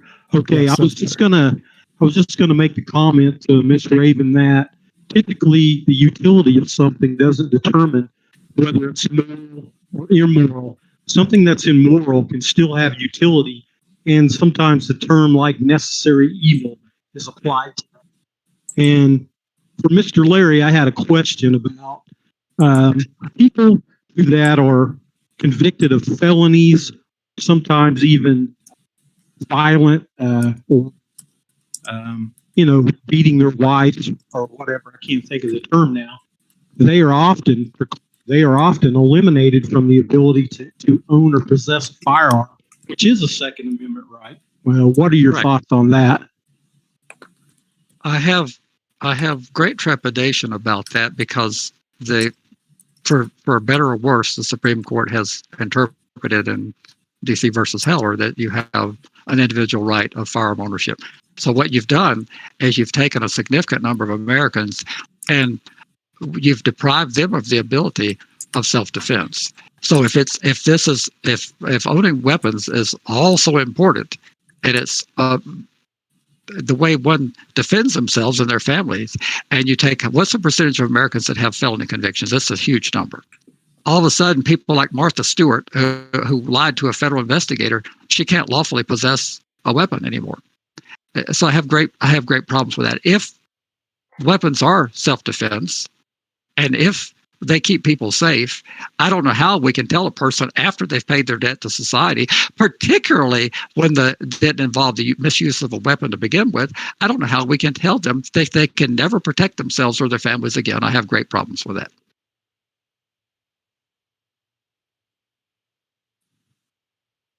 I wonder, there's a lot of people pushing back against saying that people that believe so vehemently in the Constitution, and forget the argument that we're having about the Constitution, but if we didn't have the Constitution, we might not be having this conversation here on its own, because somebody could come in and say you can't have, the government could say you can't speak, and forget the Second Amendment. And then third one, then you end up with soldiers being quartered in your house. Like, they set these up, and they set up a framework for us to be able to modify them to make it so that we had a very, like, the bottom standard of what was allowed to be a thing. And it's not, I don't know, that's pretty much the whole point. Is it's not that the Constitution is the end all be all, but I mean, I guess it is in the case of our country. It is the end all be all, that is the final standard of how you test whether something is allowed to be done or not. Yeah. The beautiful thing is, if you get 2/3 of the House, 2/3 of the Senate, and 3/4 of the states, you can modify it. So. Yeah, or you can exactly. just ignore it if you're the president or state. Or that too, yeah. Want to impose masks, or or just our cops, or Republicans, or gerrymandering, or we had we had a side program for a brief period of time. Is they can do it, and basically, can they do that? And the answer is they can do it until they're told to stop. So the CDC authorized that they would continue the moratorium on rent, and they don't. To me, they clearly don't have the authority to do this. So the Supreme Court said, no, you can't do that. That's within the framework of how this all works. The CDC doesn't have the authority to do that. It's unconstitutional. They don't have the authority. It's unconstitutional for them to make that rule. I agree that we should have had Congress make it so that that was a thing for longer, but that's not what we voted the people to do. I have a bit of a very off-topic question, if that's okay. Valid point, but does the Constitution Wait, your turn. apply to these nuts? Whoa. Wait, your turn. Oh, you got banned. All right. Sorry, I wanted to ask, what do you think about the fact that certain people tried adding pedophilia to the LGBTQ plus community as like a side thing? So the word pedophilia is a clinical diagnosis of someone that actually is like wired in their brain to be attracted to prepubescent humans. Yes, and so figure out where that line is, and everyone would cross it differently. So let's call it 13, let's call it 12, somewhere in that ballpark. After that, I think the term is hebephilia. I think that's a different term. Along those lines, but let's just for the sake of the question is still the same regardless of where you draw the line. Right. I just want to make, so those aren't necessarily the people that have committed an act. They are attracted to prepubescent humans. So like, I don't think that I would agree with them adding the term to it or adding the designation to the whole term. I mean, they were trying to do that for a while, but I would actually disagree there. So I think that the whole point of gender identities is to say that there is some biologically determining factor that makes you attracted to X, and pedophilia is one of those things. So it would definitely be a gender identity or a biologically determined gender state. We know that it is determined because there's the case of the one guy who had pedophilic tendencies because he had a tumor in his brain, and they removed the tumor and he just stopped immediately. And so it is definitely a thing where this is a completely determined. No, it was cancer. So he had a cancer in his brain that caused him to feel this. He had no choice in it. So it's not a mental illness like dyslexia or depression. It's a physical condition in the brain like cancer or tumor. And so it is a real thing that you can't treat with therapy. It's a physical condition, a physical biological condition. And so it is something that people can't choose. You can't just get therapied out of it. It is a biological condition, and we should definitely pity people who do have that. As long as they don't commit crimes, they've done nothing wrong, and they're just a victim of biology, and they should be respected and pitied for what they have to go through. If I'm totally honest, like, I understand what you're saying, but on one hand, not everyone has cancer or a tumor in their head. So yes, theoretically speaking, it could be wired biologically. Every one of our brains is biologically determined machines. Every single person. This is not a psychological condition. It's a biological condition. Like some people like feet. Some people like kids. Yes. I get what you mean by that. The thing is, like, I'm okay with them as long as they don't act on it.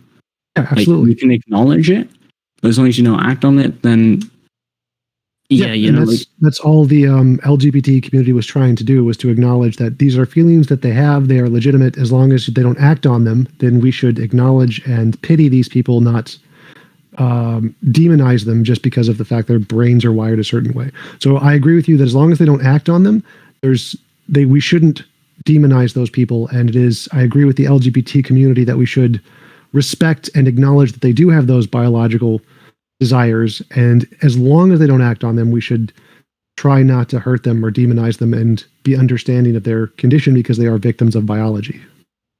Like, then again, you also have that you have society that's like, oh yeah, he's this one person did this, so that means everyone does that. Now because some people will act on it. Yeah. Because some people will obviously act on what they have, like it. But that's not a good argument. Like 80% of people fantasize about killing someone. Most people don't act on it. So the fact that some people act on it isn't a good metric to convict but everybody. What I'm saying is, like, that's why it's kind of demonized. It's just generalization. Like, one bad thing stays longer than one good thing. We remember bad things more than good things. Yeah, agreed. But like, on one hand, like I don't think it should be a part of that because, like, yes, you're Part of sexually of the LGBT.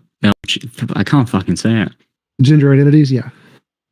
Yeah, because it's technically a sexual orientation as to like what you prefer. That's a completely legitimate argument. I don't know enough about the terminology to comment on that. So like it shouldn't be a part of it is what I'm saying, because it's it's something you like. It's a preference. That would be a question for people in the LGBT community who actually understand their terminology. Does anyone in chat have any understanding of this? It's a different topic for another time. You could start another chat room if you want to bring that up. I think I have an opinion on this. Can I say this real quick? I don't believe that pedophilia should be a part of the LGBTQ plus community, because I think that there's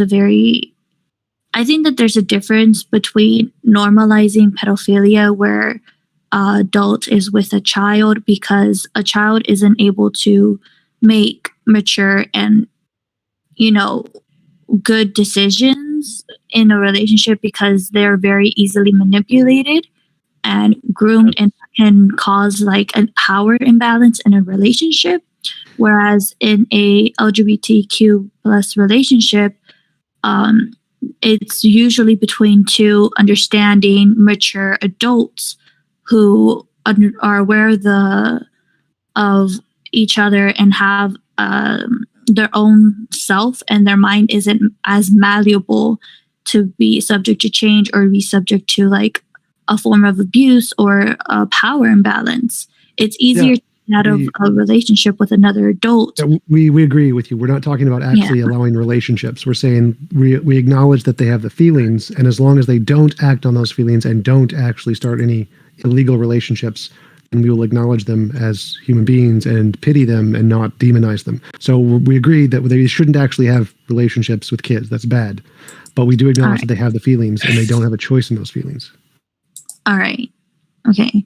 I just, I think personally, I wouldn't consider them a part of the LGBTQ plus community, because I think it's kind of redundant, because as somebody just messaged me. As the LGBTQ plus community is a community that's trying to express themselves and try to undemonize themselves from a certain opinion that like a lot of people have had them. And it's just putting pedophilia into that community would kind of backtrack some of the progress that they've made. But also at the same time, like, I understand the idea that like pedophilia is something that some people can't control in their brains, but I don't think grouping them with LGBTQ plus the community would be a great idea as well, I'm not sure. I think that's because I think that many of the arguments for trans people is that they can't choose. This isn't something they choose. It's not an ideology.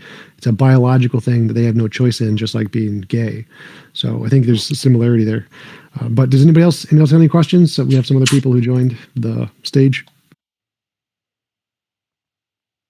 Broccoli Man. He definitely. Yeah, actually. Okay, I'm sorry. You can continue. Go for it. No, just go for it, bro.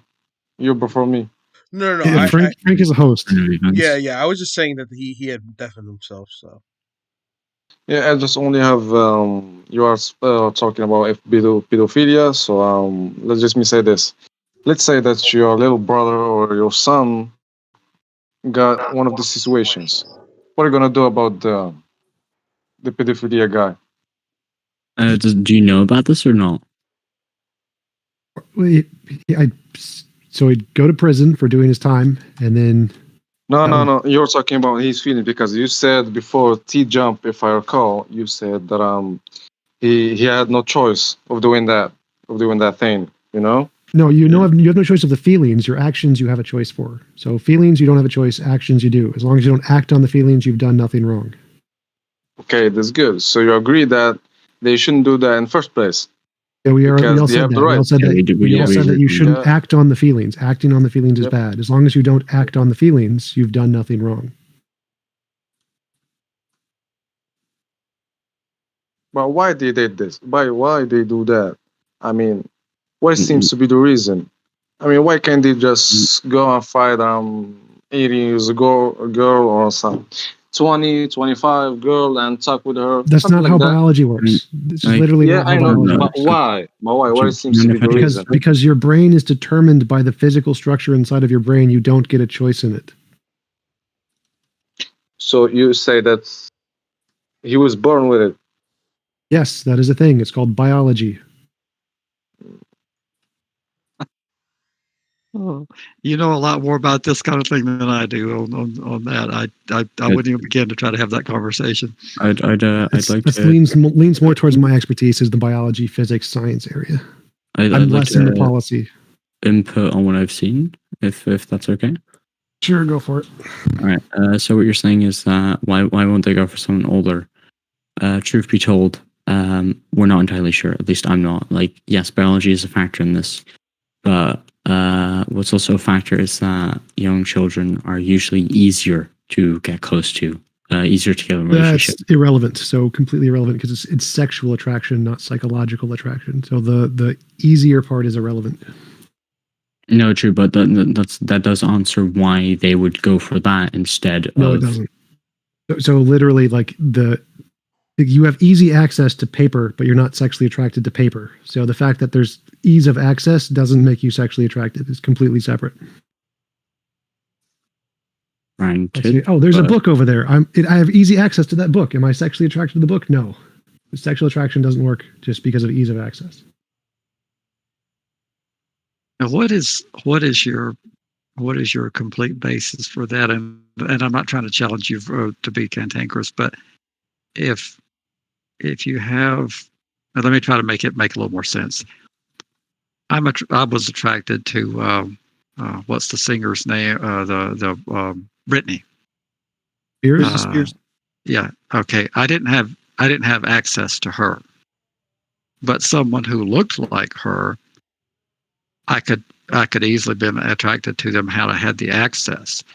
So am I following your argument that access alone, because I can put in my I am intelligent enough to realize I don't have access to Brittany, so being attracted to her doesn't do any good.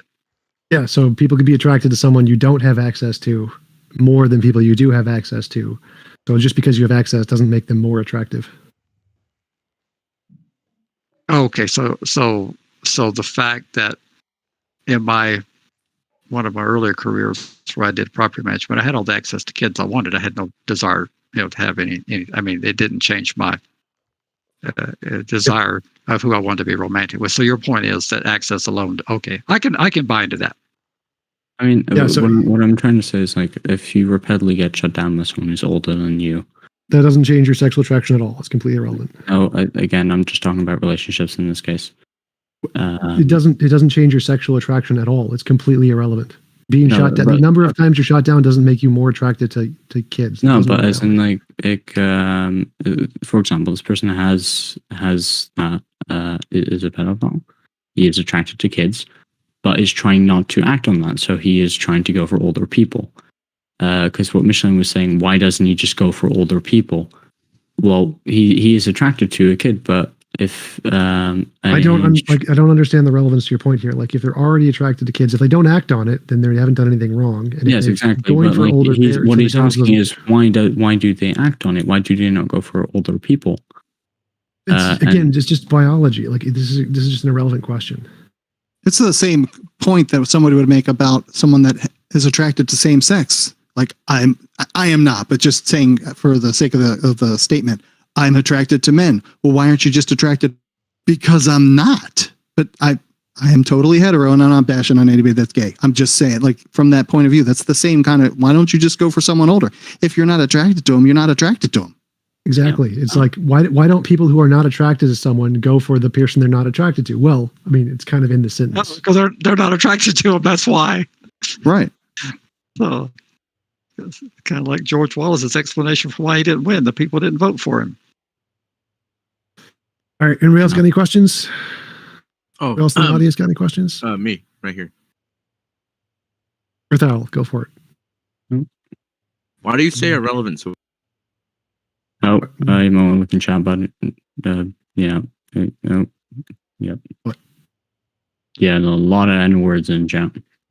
Oh, gotcha. Broccoliman wants to speak again. He muted himself last time. Yo, is my mic working? I think I was trying to fix it last time. Yeah. Yes, we can hear you. Yeah. Okay. So I was going to say about the cancer in someone's brain that rewires their like attraction to people. I think that like the volcanoes in Scandinavia and like the underground, like the bakery underground that causes ruptures in between colossal plates, which would, change the way you're trolling. Our brain works. All right. Anybody else got any questions? Anyone else in the audience wanted to ask something? I think I'm done. To be fair. He was breaking up. I couldn't understand him. So he was trolling. He was trying to reference geography with biology for some reason. Don wants to speak. Well, Earth Orwell was before want to say something, but it was offline somehow or something like that. I don't know. He was trying to say something before. Well, if I recall. But if he raises his hand, we can let him in. Yeah, he didn't raise his hands at this time. So Don is first, and then Oi. Don, what do you got to say? Okay, all right, thanks, man. To that earlier comment the girl made about her not wanting them to be part of the LGBTQ community. If gender emerges as a child and you fight for the right for them to be able to display their gender and act on it, wouldn't that be accepted? I mean, because you can't choose who you're attracted to, so that's part of that. I mean, that emerges as well, correct? Not sure I follow. He's asking what's the difference between pedophilia as a gender identity or sexual orientation versus being LGBTQ. What's the difference? Yeah, I would think it would be more toward queer almost. I mean, the difference is that, like, if you are in the spectrum of pedophilia, then joining the LGBT community would make it more acceptable, even though we aren't talking about kids here. Now, granted, a kid can choose to like the same gender. That's fine. But yeah. Well, what's wrong with accepting the fact that they have the tendency? As long as we don't accept the relationship or act. Yeah, but like if you're accepting them into the LGBT, fuck. Sorry, my bad. It's nearly 3. But if you're accepting them into that community, you're basically saying this is okay in a way. No, we're saying that they have the biological feelings. The feelings, there's nothing immoral about the feelings. The feelings don't hurt anybody. As long as they don't act on them, there isn't anything wrong with the feelings. True. Feelings are not crimes. Okay. Thought crime is not a thing. But let me just say something on that matter. I mean, the feelings probably won't hurt, but it would hurt them themselves over time. Obviously. That's the right thing. So, but feelings. let's say you just get starting to have these feelings about pedophilia, about kids, attractive to kids.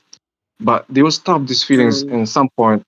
But after 1 year, 2 years probably, after 5 years, experiences these feelings, they will probably act on their feelings because they can't fight anymore. They can't. No. That's what I having believe. feelings for a long time does not mean you're going to necessarily act on them. That's false.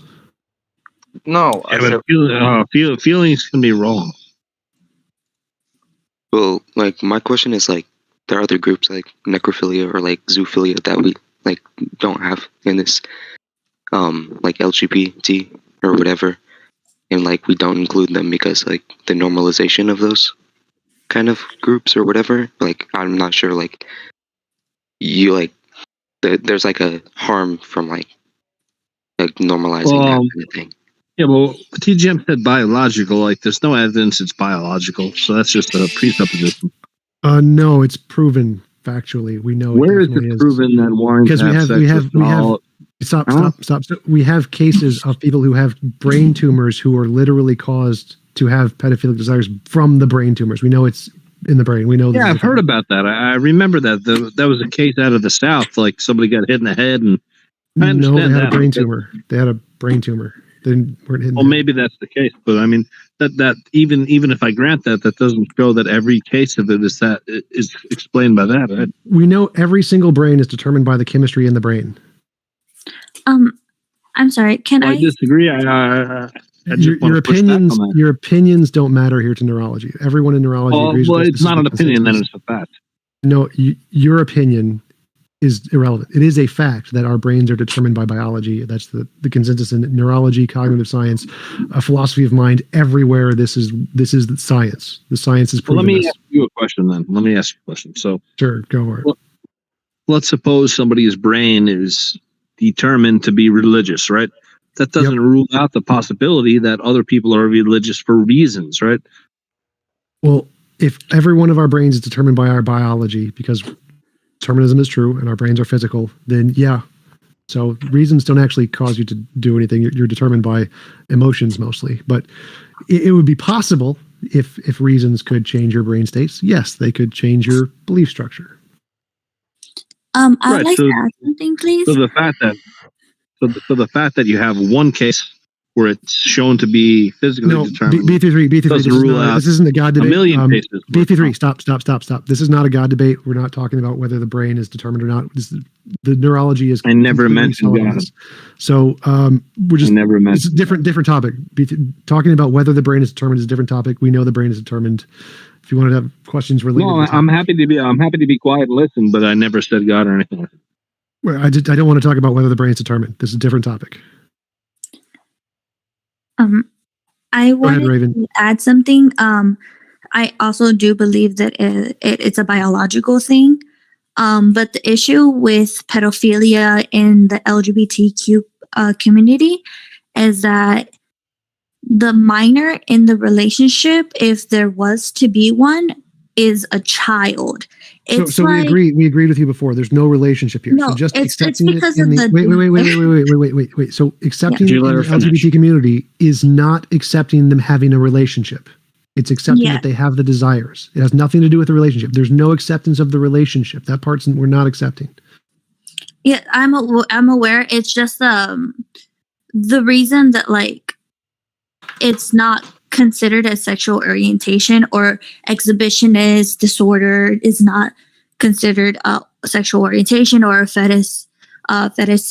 Sorry, I can't pronounce things. Disorder, like a fetishizing disorder, isn't considered a sexuality. Is because those are mental disorders. Raven. What was that? Wouldn't this be considered queer though? Would not this sexual attraction be considered queer? That's the Q of the LGBTQ. This is what we're talking about. That's what I was asking. Wouldn't it be considered queer? Well, it'd be totally arbitrary to rule this out. I mean, I don't think it would be considered queer. Because basically, queer is just a word that describes sexual and gender identities other than straight and cisgender. I see. You don't need the Q then. Just get rid of the Q.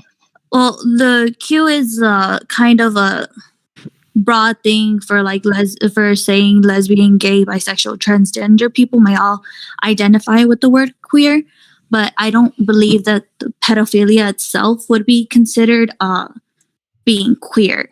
You know, it's. But according to what TJump said, if everything is determined, then I mean every sexual orientation is just a mental or biological state. So you could just add all the alphabet letters you want.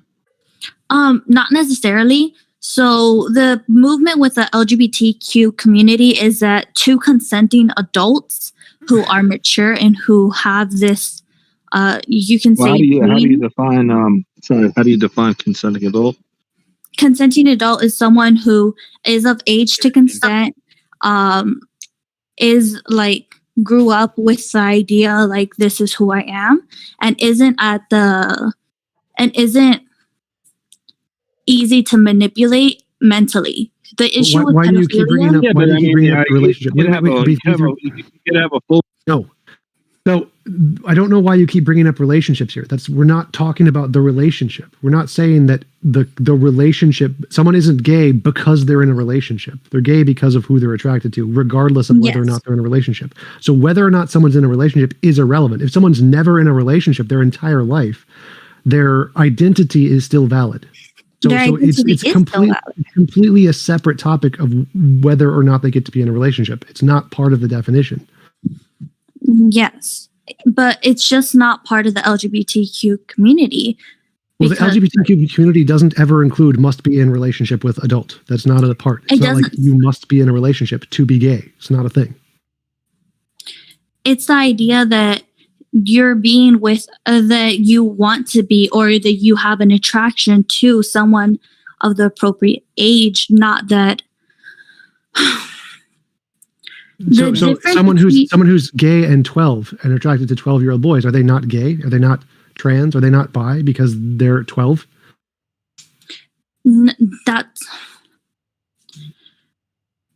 Yes, they are, because they have made the idea that they've started exploring their own sexuality, they've started exploring their own gender, and that takes years to kind of solidify. Like for myself, it has nothing to do with being attracted to someone of the age group of X. It has to do with what your sexual orientation is. The age is not a part of the LGBTQ thing. It's not, but it's also not that. Like the LGBTQ community has publicly rejected the idea of pedophilia being included. That's like all I'm trying to say, that. Yes. We acknowledge that many of them did that, but some of them are arguing against that, and we're trying to discuss the reasons why. Why would it be one way or the other? Well, it's just simply a thing of. Hey, I'm sorry, I'm going to intervene. I feel like it would be appropriate to change subjects here instead of continuing this, because this is just going to go on forever. Yeah, I have to go actually because I have another debate. But it was great having you guys on. You guys can continue to hang out for however long Frank stays and keeps the room open. Thanks again for Andy and Larry for coming on. Really appreciate you guys taking the time to have a conversation. I will see you guys later. Thank you. Appreciate being here. Later, brother. Check out registrymatters.co if you want to listen to our podcast. Hey Tom, I'm sorry. Give me a sec. Is the debate on modern day debates, or are you there, Tom? Yep. Okay. I also have to go. I have to do some biology homework. That's my major. But I also have to go do that. Thanks for coming, Raven. Appreciate you stopping by, Raven. Come back anytime. I'll see you guys later. Yeah, thanks, Raven. Nova, I have a question for you. Yeah, what's up? Okay, I know you do stings on the predators, but I didn't know, do you ever follow up with these people to see how they're doing, or to see if what you did made a change in their life or anything? You mean on the pedophile side or on the victim side? I would say on the perp side. I would say, do you ever, because the victims they're not victims, they're setups. So the perps that you do pull out, do you check in on them? Well, what we do is most of the time we actually get their accounts banned on their social media. Now, I know that doesn't stop them, but it does stop them temporarily. But what I hope to do by doing that, and what we hope to do actually, is by doing that, is that we will show them that something's not right. If the platform bans them for this reason, then they have to, somewhere in their brain, I hope that they realize, oh, this shouldn't be a thing. Now, to be honest, I've only followed up on 2 of them, and they didn't really change, in all honesty, and that sucks to see. But I have heard that, because sometimes there are victims that do come to us and are like, look, this is what happened. I don't know if you can do anything with this. But following up on the victims, it really does do, it does change them. Because it is, in a way, you're getting manipulated. You're getting, it's not something that you really want to experience.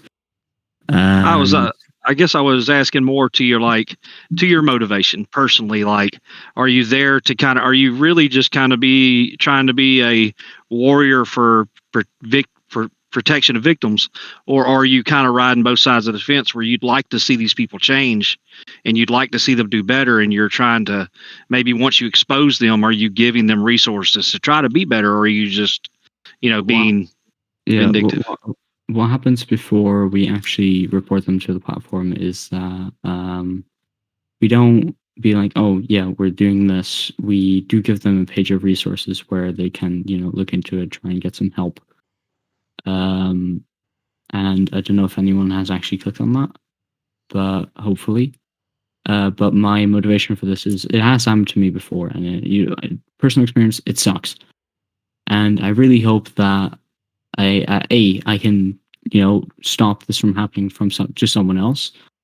And B, I hope that I can actually change those people to make it so that they won't do that. And they can, we can actually make this place slightly safer than it is right now. Okay, I understand. Thanks, man. No problem.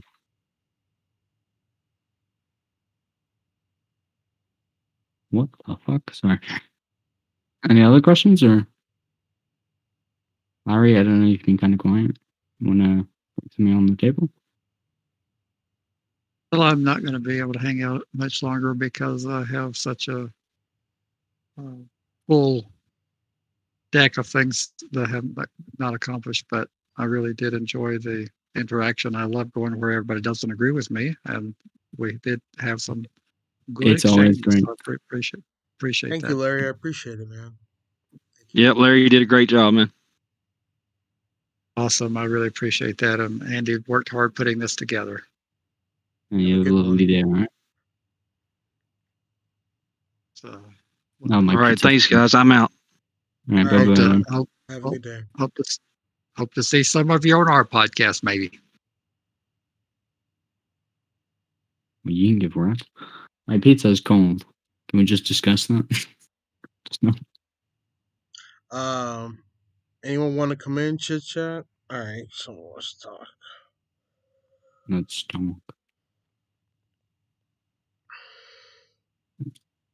Oh.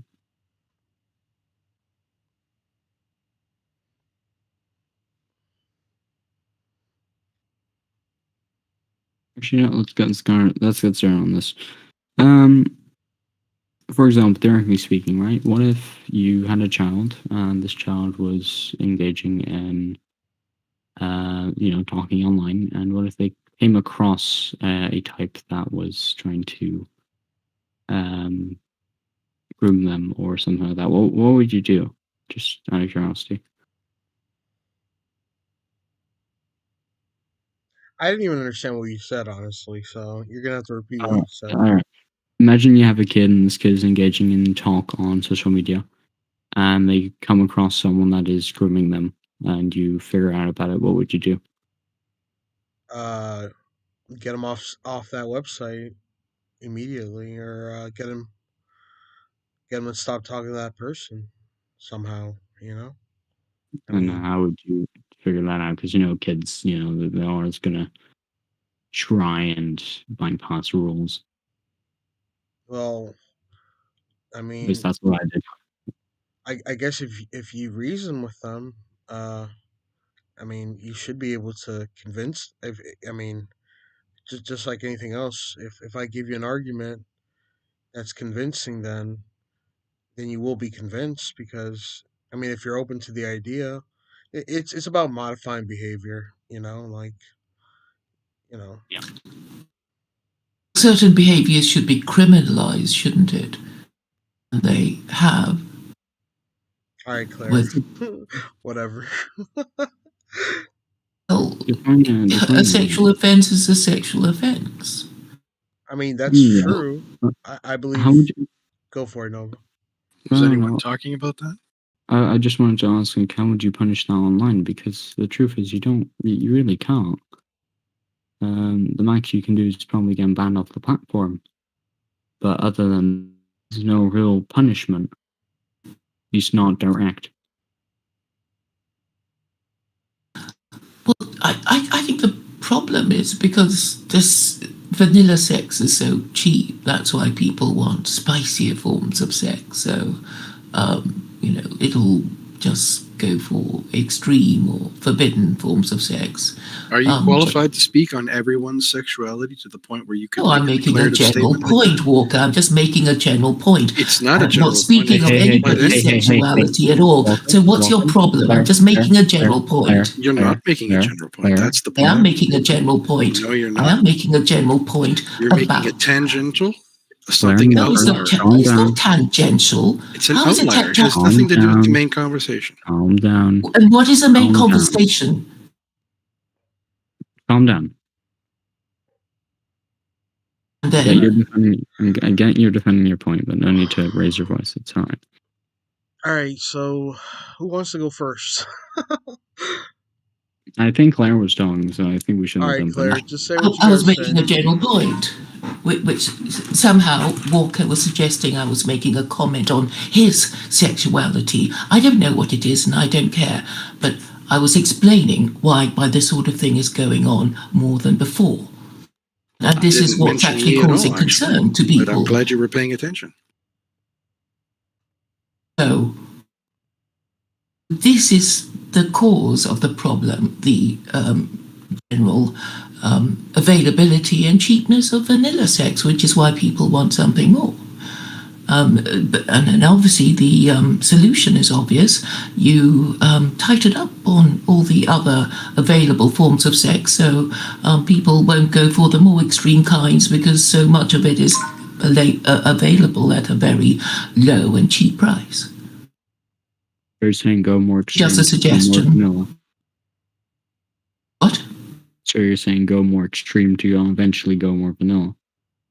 Just to make vanilla more pricey.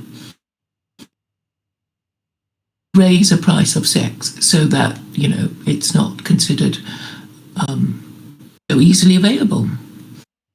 And this is a sacrifice I think men will have to make. It seems that they're not prepared to do it. And how do you do that, Claire? By saying, for example, extramarital sex is not allowed. You mean cheating? So you're telling me that you would literally prevent people from having sex before they're married? Oh, that's the rule. It used to be the rule of our ancestors, maybe our grandparents or great-grandparents. All right, Claire, how would you do that? Explain. Oh, sorry, I'm gonna walk in here real quick. Chapter 24, verse 2, that I'm going to mention of the Quran. All right, and how are you gonna make people follow the Quran, Claire? No, you have to propose it. You have to propose it. You have to propose it, okay?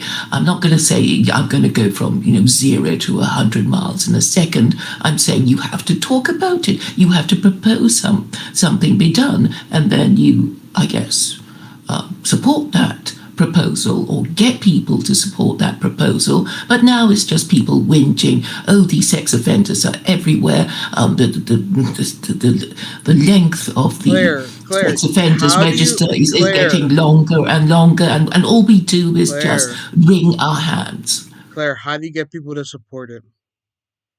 By proposing it, which is what I'm doing. So can we discuss it or not?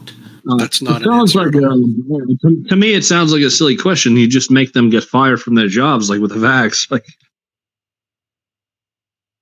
Anyway, I'm not actually proposing to do anything to those who are currently on the sex offender list. I'm saying. No, that's not the point. The point is, if you want to get, hello, I'm talking. So if you want to force people to do things, we already know how to do that. We just did it. You just fire them from their jobs or make them not go to restaurants without whatever condition X, Y, Z. But I'm proposing to change the law, in a holistic and comprehensive. But you don't even need to change the law. No laws were changed. Okay, there's no need. Okay, but everybody agrees that there is no. Are you a married father by any chance? B33. Am I a married father? Did you say what? I'm asking you. Maybe you don't have children. That's why you're not that bothered. bothered maybe by what? married parents would be bothered about, What you know, do this you know sort what you're of talking thing. about? What are you saying I'm not bothered by? What are you talking about? Well, because I'm saying that if you have no biological investment in the next generation, if you have no children that you might be concerned about, you wouldn't give a damn about any of this, would you? You're suggesting I'm not bothered by something. What is it that you think I'm not bothered by? About children being the potential victims of pedophiles. Why do you think I'm not bothered by that? What gave you that idea in your head? Well, because you're saying, well, I want everything to stay the same. I don't care. So, are you a man I said nothing remotely like that. Are you delusional? What is the issue here? What did you actually say? Claire, shush. Keep it easy. Let's have a clean conversation. Well, it is, not but making a mess. that is a harsh accusation on no basis. Like that is a harsh thing to say to somebody with zero basis. Like, is she in her own head, or what is happening? Yeah, he's never. All I was saying was he never said any of that. Like, I mean, I'm not. It's not like I agree with okay. Can you remember what he actually said? Like, how did she get that idea? Like, it just flopped into her head. Like, what happened there? Well, what did you actually say? You're saying. Were you not listening? What were you I suggesting? said? What did you actually say then? Maybe I. You have no clue. I have zero idea what I said. Right. Okay, but anyway, you're not answering the question about whether. No, I'm going to. I just before I do answer, I just want to make sure you have no clue what I said. Right. Okay, so what did you say? Maybe I misunderstood. So what I said was that, like, I was supporting your view. I was saying, like, it's very easy to get people to do things, as COVID has shown. Like, you just make them not be able to work or whatever. So whatever you're proposing, I said, yeah, that's very easy. You don't need a law. You can't work. Or you got to get a jab or a card. Yes, and then you accused me of some sort of crazy thing that I never said. Like, that was wild. So now I'm actually worried for your condition because you actually thought I said something I had nothing to say. That's crazy. And what you did say actually supported the position she was talking. Yeah, exactly. Can I ask a question real quick to Claire? I'm flabbergasted. Okay. Wait. Yes, because everybody keeps talking at the same time. Okay. Okay. Well, that's a good excuse. All right, BCC, give me a sec. All right, Claire. So you said extramarital sex. If these two people have sex before they're married, you're gonna make a law that they shouldn't do that, right? Now, I'm not sure how you're gonna enforce that law, but let's say you like. I've already told you that unmarried parents. Would they be punished for? You said you weren't sure, so I'm telling you. Okay. Would they be punished? And you were just bitching about talking over top of people. And then exactly. Would they be punished for doing that? Like, and how would you punish them? I said unmarried parents would be punished. Okay. Okay. Well, how would you punish them? Well, according to the that verse, it's 100 lashes. So let's say 100 lashes per illegitimate offspring. So that message is essentially. I think lashes are better than jail time. I agree. Yeah, I would say that, and then it sends a message to the rest of society. I'm on board. I'm on board with you, crazy shit. I'm on board with it. What? Oh, okay. Sorry, I maybe I've been kicked around so much I get so overly defensive. So sounds like an issue. Yeah, no, but it's true though. Like, if you want, but what else were you saying, Frank? Yeah, that's great. So the way you change people's behavior is you scare the hell out of them. I mean, that makes perfect sense. Yes, it does. It does. Yeah, of course, it does. Yeah, I know you don't like it. I know you don't like it. You want to kind of baby them and hold them, like babies, and well, it doesn't work. I mean, people have been infantilized, haven't they? They take no responsibility at all for anything they do. Yeah. And you can't even say anything without them being triggered because they don't like the sound of it. That they might have to. How does that work for the Muslim people, Claire? Have they? How does what bring the third world into this? How does have they modified their behavior over there? I mean, obviously the Middle East is what country are you talking about? I don't think the Middle East is at the best it's ever been. Obviously, with illegitimacy, do they? Do they have a problem with illegitimacy? Do they? Yes, they do have a problem with it. People are still. Yeah, everywhere. Yeah. So, Okay, Claire, are you telling me that in Islamic countries that people that unmarried people are still not having sex and having kids at a time where just answer that question. What is the rate of illegitimacy in any Muslim country compared to the West? West is much worse. You asked a binary question, she answered with a statistical question, so she's trying to dodge. Oh, no, the question was far too vague. He asked a binary question. Muslim country that it was a binary question. It was a yes or no response he was looking for. That is not vague by definition. Because if a question is framed wrong or too widely, it's impossible to answer. It was a binary question. It's not too wide. There are only two options. And if so, we'll have a look at the illegitimacy rate for that country. Since Frank hasn't mentioned any Muslim country, I can't answer that. Because it wasn't a question about that, which is what you're trying to change it to. He was responding to what you had previously said about this methodology you're proposing being effective. In which case, the counter argument that he was mentioning, law against something. The counter argument that he was bringing up was specifically was whether or not what you claimed was working or not, and that was what he was asking, and which was why a binary question was actually relevant at the time. We can only know whether a law is working or not by going to the country where the law applies. Yes? No. We have people who talk about their countries all the time and won't shut up about it. So what if people talk about their countries? We're talking about a particular Then we don't need to go to the country to find the information out. We just have to look up the relevant information. Now, do we? That's a complete rebuttal to what you just said. Sorry, who rebutted what? We don't have to go to their countries if we can look up the information elsewhere. Exactly. Yes, that was what I was proposing. So you want me to look it up? So what is you want me to look up? You want me to look it up for you? Is that what you want? Yeah. So you want me to Google saying it for you? You can't Google it yourself. Problem with whatever. So we'll just look up illegitimacy in Muslim countries. Is it going to be as high as the Western countries? It probably won't. I don't think so. But it doesn't matter. People are still having illegitimate sex. So you haven't done anything. You haven't solved the problem. You got to change the behavior, what problem Claire. do you want me to solve? Sorry, excuse me. What problem do you want me to solve? I'm sorry. I'm going to divert the topic now because this is just a fight, and I'm not okay with that. So I'm sorry to interrupt. If you guys want to continue, please go ahead. And there's always DMs. But if we're on the topic of crime, how about we figure out how to make it 0? You can't make it 0. Exactly. Well, how can you get it close then? Actually, so scratch that. How about that? How about, what do you think about parallel universes, considering they exist? If they exist. It's an interesting concept, but it wouldn't matter until we can prove it. Oh, he left. That's great. That's great. I'm happy Claire left.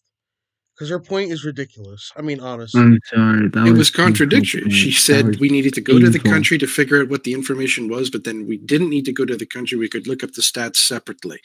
I was like, well, which is it? Because we're just talking about the stats as they are now.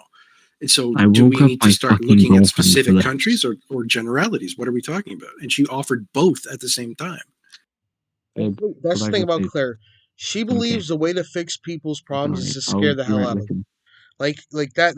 That's her solution. But the Quran is all about violating people's rights. So of course that's what she's going to offer. No, go back to bed. It's all right. I'll be there. Sorry. Hello. Hello. Hi. A weird pan frog. Sorry, scratch that. XX dot a some weird emoji. Dot weird dot underscore pan. I can't do this. Fuck you. XX a weird pan frog. XX, what's up? I'm just going to call them weird. Enough.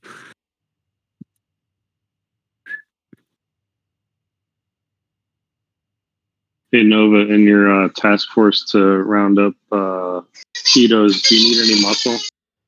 Sorry, one more time? Do you need any muscle? So, I mean, what I'm currently working on is a chat AI, which is supposedly going to try and take over some of our things.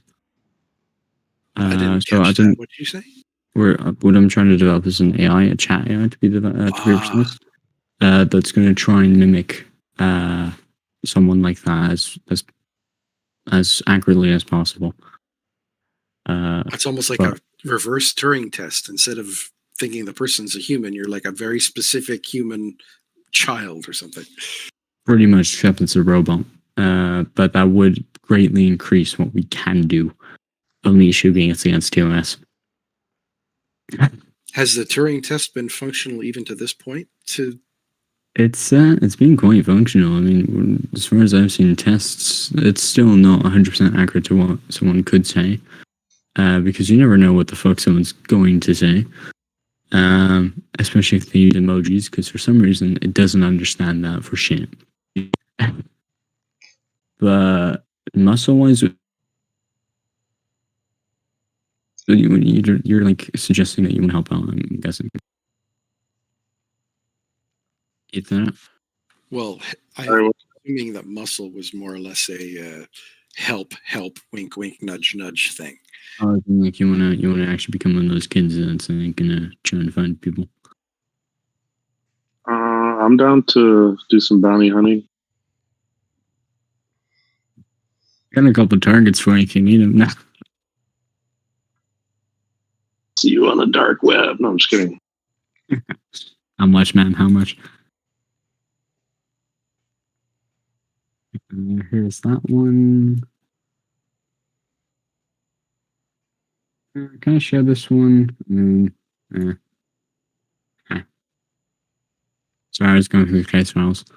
But, you know. Anyways, Pan, what's up? What do you want to talk about? What's romping? What's pumping? Man's just died. He's off the fucking earth. So does this conversation still broadcasting, or I don't the whole main stage thing? I think I'm broadcasting it actually, but I'm about to stop. On youtube.com/PewDiePie. But yeah, Walker, like that Claire, I've been talking to Claire on the DMs, right? For like 2 days now, trying to convince her that the Quran is not the best moral system, because like if she was correct, right? Just hypothetically, if she was right, then wouldn't the Middle East be like the utopia of like, because she says it's the best system, the best, not the better system, or she says it's the best possible system, right?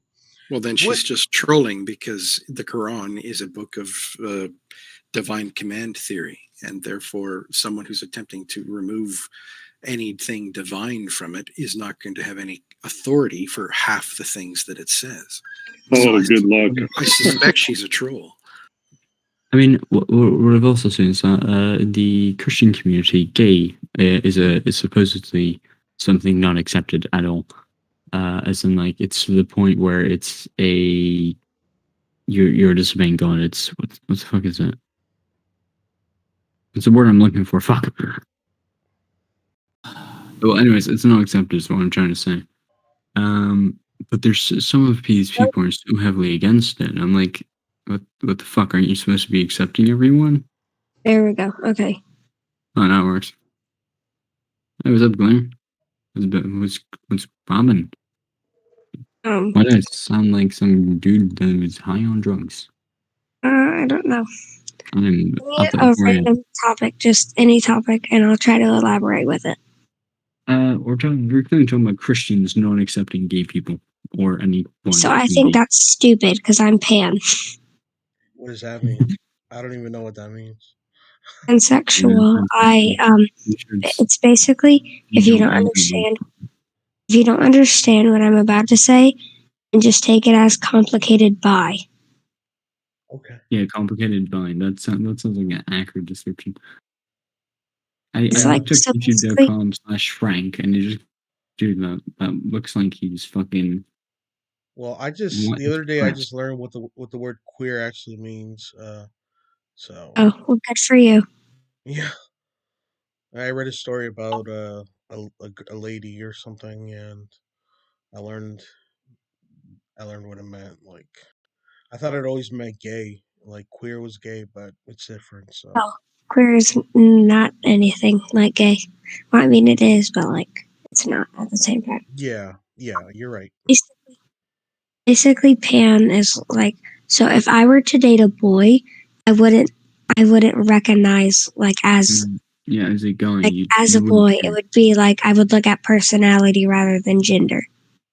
Yeah, that's cool. Yeah, that's fine. I don't have a problem with that. You know, if you feel like basically you can don't give date a whoever shit you what the want. fuck the person is. And there's some kids at school. Whenever they found out I was pan, they were like, "So you?" Whenever I explained it to them, so the